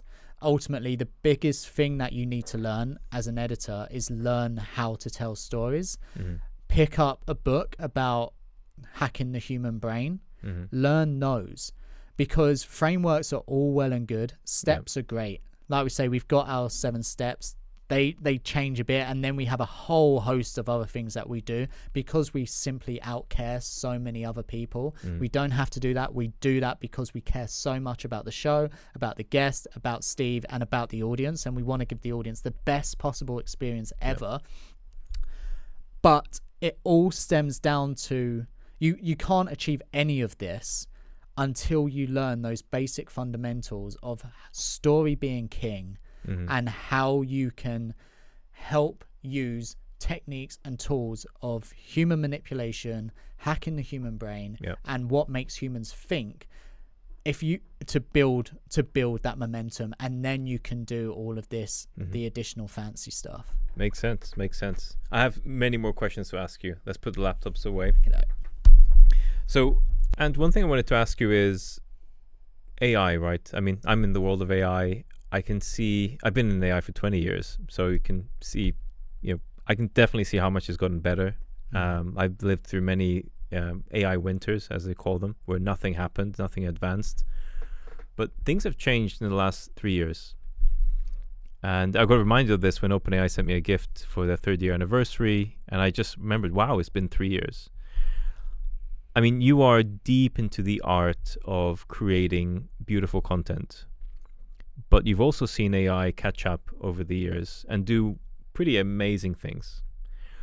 Do you ever think that AI will be able to create trailers which can compete with the trailers that you make personally with your team? Do you think that's ever possible? I think I would probably be a bit too ignorant if I say no. And the reason why I say that is because, I mean, I have this chat with my dad all the time. And he's from a generation where it's almost like he still sort of believes that AI will never get that great. And so it's hard for me to be, I mean, I think it's foolish for me to say that AI won't achieve that. When AI can already detect breast cancer 5 years in advance, when AI can already perform surgical procedures where I think like the hole's like 3 millimeters in like width, where AI can already create incredible footage. And so it's very foolish for me to say it can't do that. How and when, I've learned enough from a lot of the AI experts that I've listened to, is no one has quite a clear understanding of when this will happen. They all feel pretty confident that this stuff will happen. And so for me, there's 2 things that you can do about this information. You can either bury your head in the sand and worry, and I do that a lot. I worry, of course I do. I'm human. I've spent, I mean, people say you should never say all your life, but I genuinely believe I've spent probably 80% of my life to get to where I am now, because I was writing stories from when I was such a young kid, because that's how I found my emotional outlet, right? I wasn't very academically gifted, shall we put, in school. Where I felt best was writing a story. And when I went to bed, I listened to audio tapes. So I've been doing this for the good part of 28 odd years. Whether I knew it was going to lead this way, I didn't know that. And so the thought that AI is going to come in and replace me, I have to be in some part worried. I've got bills to pay. I've got a family that I want to protect and look after. And so there is that worry there. But burying your head in the sand is not going to help you at all. And it does break my heart a little bit that I get quite a lot of messages from aspiring editors who are almost a little bit traumatized by this, because they see what happens. They see Coca-Cola release an AI Christmas advert. They see that Disney has just invested like how many billion into OpenAI. They see this stuff, and so they're worried. And I get questions like, do I pursue this? I love this so much, but what's the point if it's gonna take over? And my answer to them is, at this moment in time, you can only do with what cards have been dealt with you. Right now, I can still tell stories in the capacity that I want to tell stories, and I can use AI as that best friend to help me get there. The trailers that we make now, I owe a lot to AI because of them. The type of animation that Cam can create using AI, to the level where people say this could be like a feature film. This is Hollywood standard. It would take him. We wouldn't be able to do it in our time constraints to build something like that. And you can watch the earlier trailers before we were implementing into AI, the sort of things that we were doing. When it was me on my own, it was a lot of surface level 2D stuff or relying on archive footage, etc., etc. When Cam brought in, he brought in a lot more of emotion design and giving that life. But what we're doing now is we're turning guests into characters. We're creating entire worlds. We can create such a strong theme to match the genre of the trailer. You can't do that without AI. The introduction cards that we make with AI allows us to have full control over what's being said. When I first started, I spent probably about 3 hours scrolling through YouTube of all the guests' interviews, whether they've been on the news, podcasts, shows, and try and stitch a cohesive introduction card to those guests. And so we've continued that style by having the different voices, but now we can control exactly what we want to say. So we can add that extra layer of selling. And so my biggest advice is to use AI as that best friend. At the moment, it's not here to replace you, it's here to help you. And ultimately, I feel part of me will be, okay, if this is getting to the stage where it is creating the type of content that I've worked so hard to achieve, maybe I have to pivot. Maybe I do have to find a new way. That's a question for when that happens. Ultimately, a big part of what I'm relying on, and something that I think will support me, is this idea of skill stacking and taking skills from elements that isn't inherent with editing. And because I'm self-taught, no one taught me editing, so I don't really know that much about the technical side of editing. I don't know what the buttons are called. And it's because I've not really needed to. And what I have learned is how to tell stories, different types of stories, how to hook people in, different types of psychology, how powerful music is, how to cut things to a music. I've learned all those elements, as well as how to put so much passion into a project, how to never give up, how to try and see any problem as a potential challenge, which requires me to work hard to try and figure out a solution, but there is some sort of solution.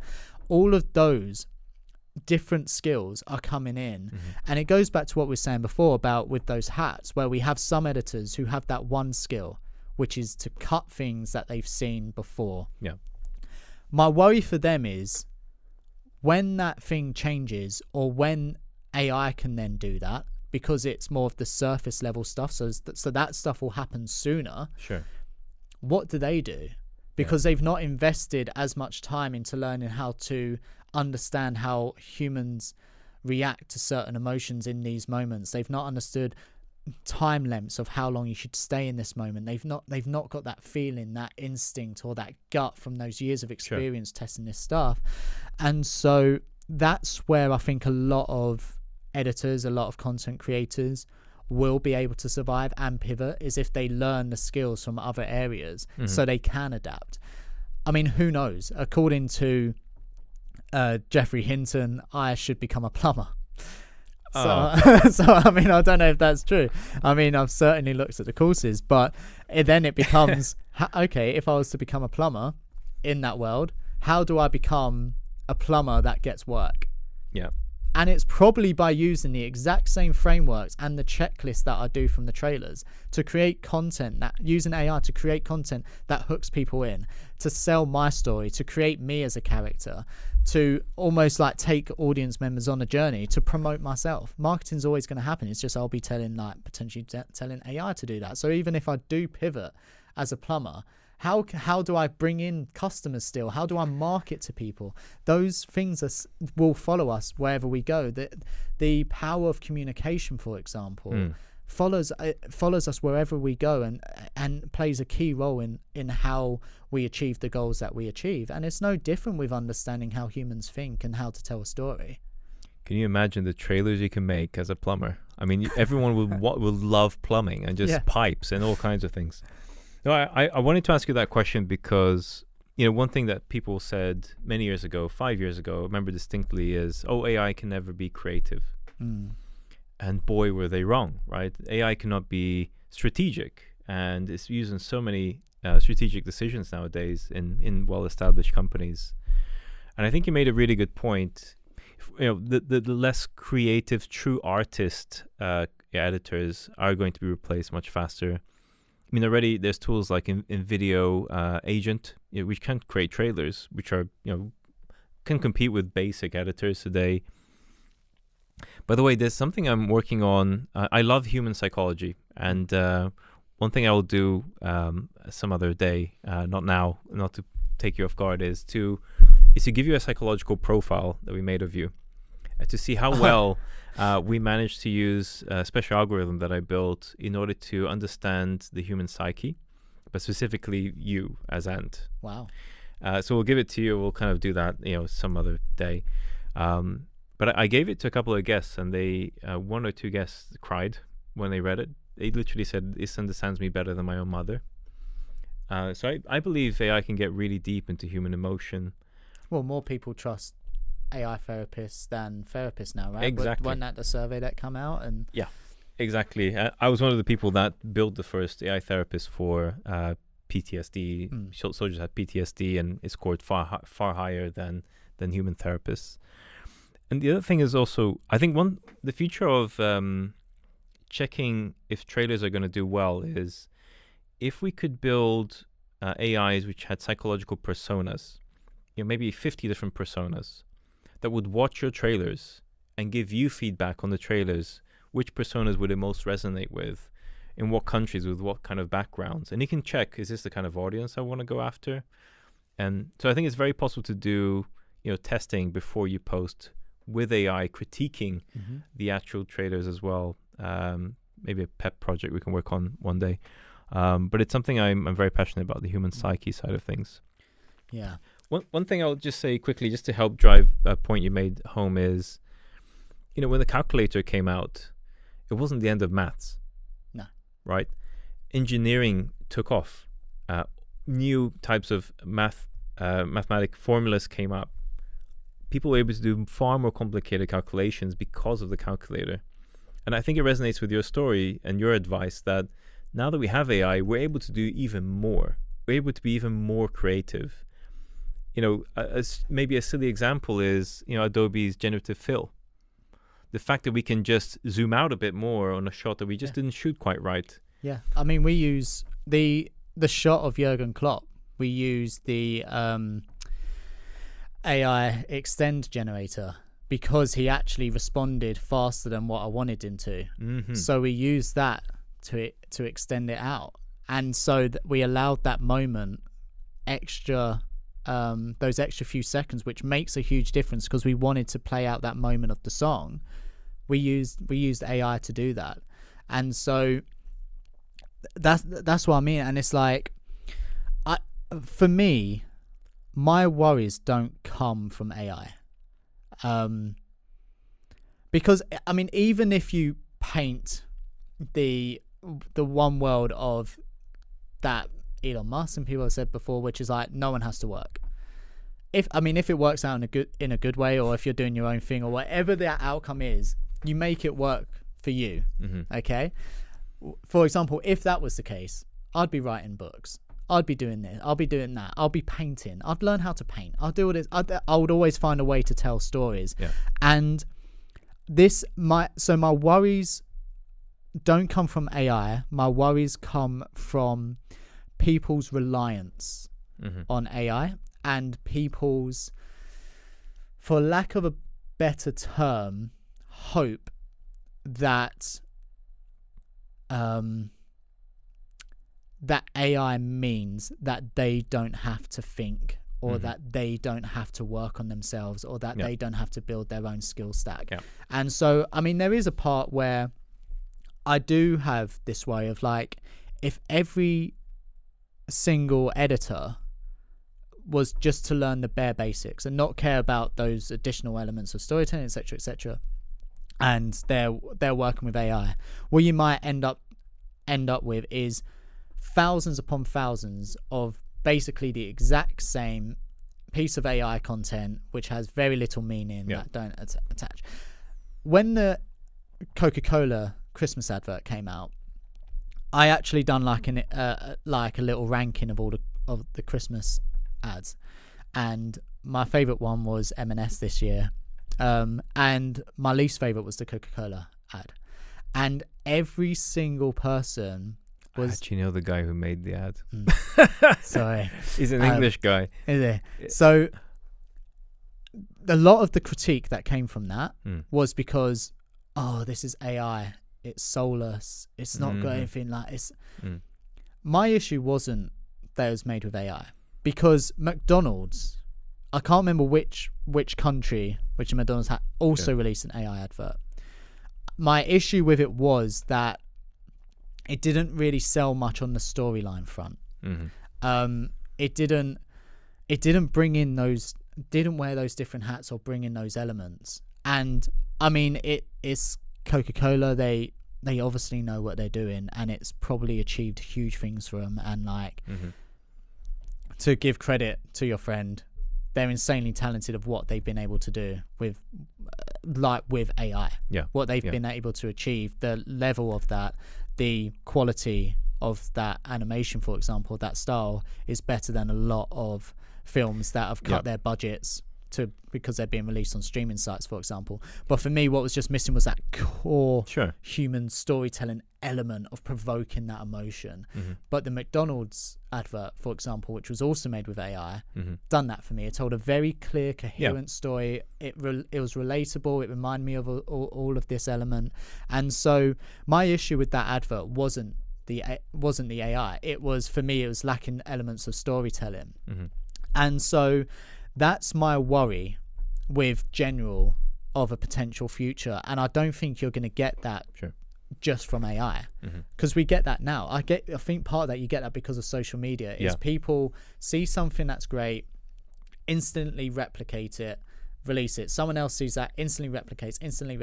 And that's what I mean. They're taking that one thing to become a thief instead of taking various elements from other elements and becoming an artist. And so that's my worry about a potential future of the world of media. That's my worry. It isn't the AI. It's what we could lose if we do not work hard to train the people that's also still working on these projects. No, really good perspective on everything. And I could talk to you for hours. I think this is the longest episode we've ever had. And it's funny, we're talking about trailers the whole time, but it's amazing how it gets into human psychology. There is an art form behind it. There is science. There is a data element to it. And I honestly hope that if there isn't an Oscar version, of awarding the best trailers, there will be one soon, and I'm sure you're going to get one. Thank you. Thanks for coming on. It's been an absolute pleasure. Thank you so much.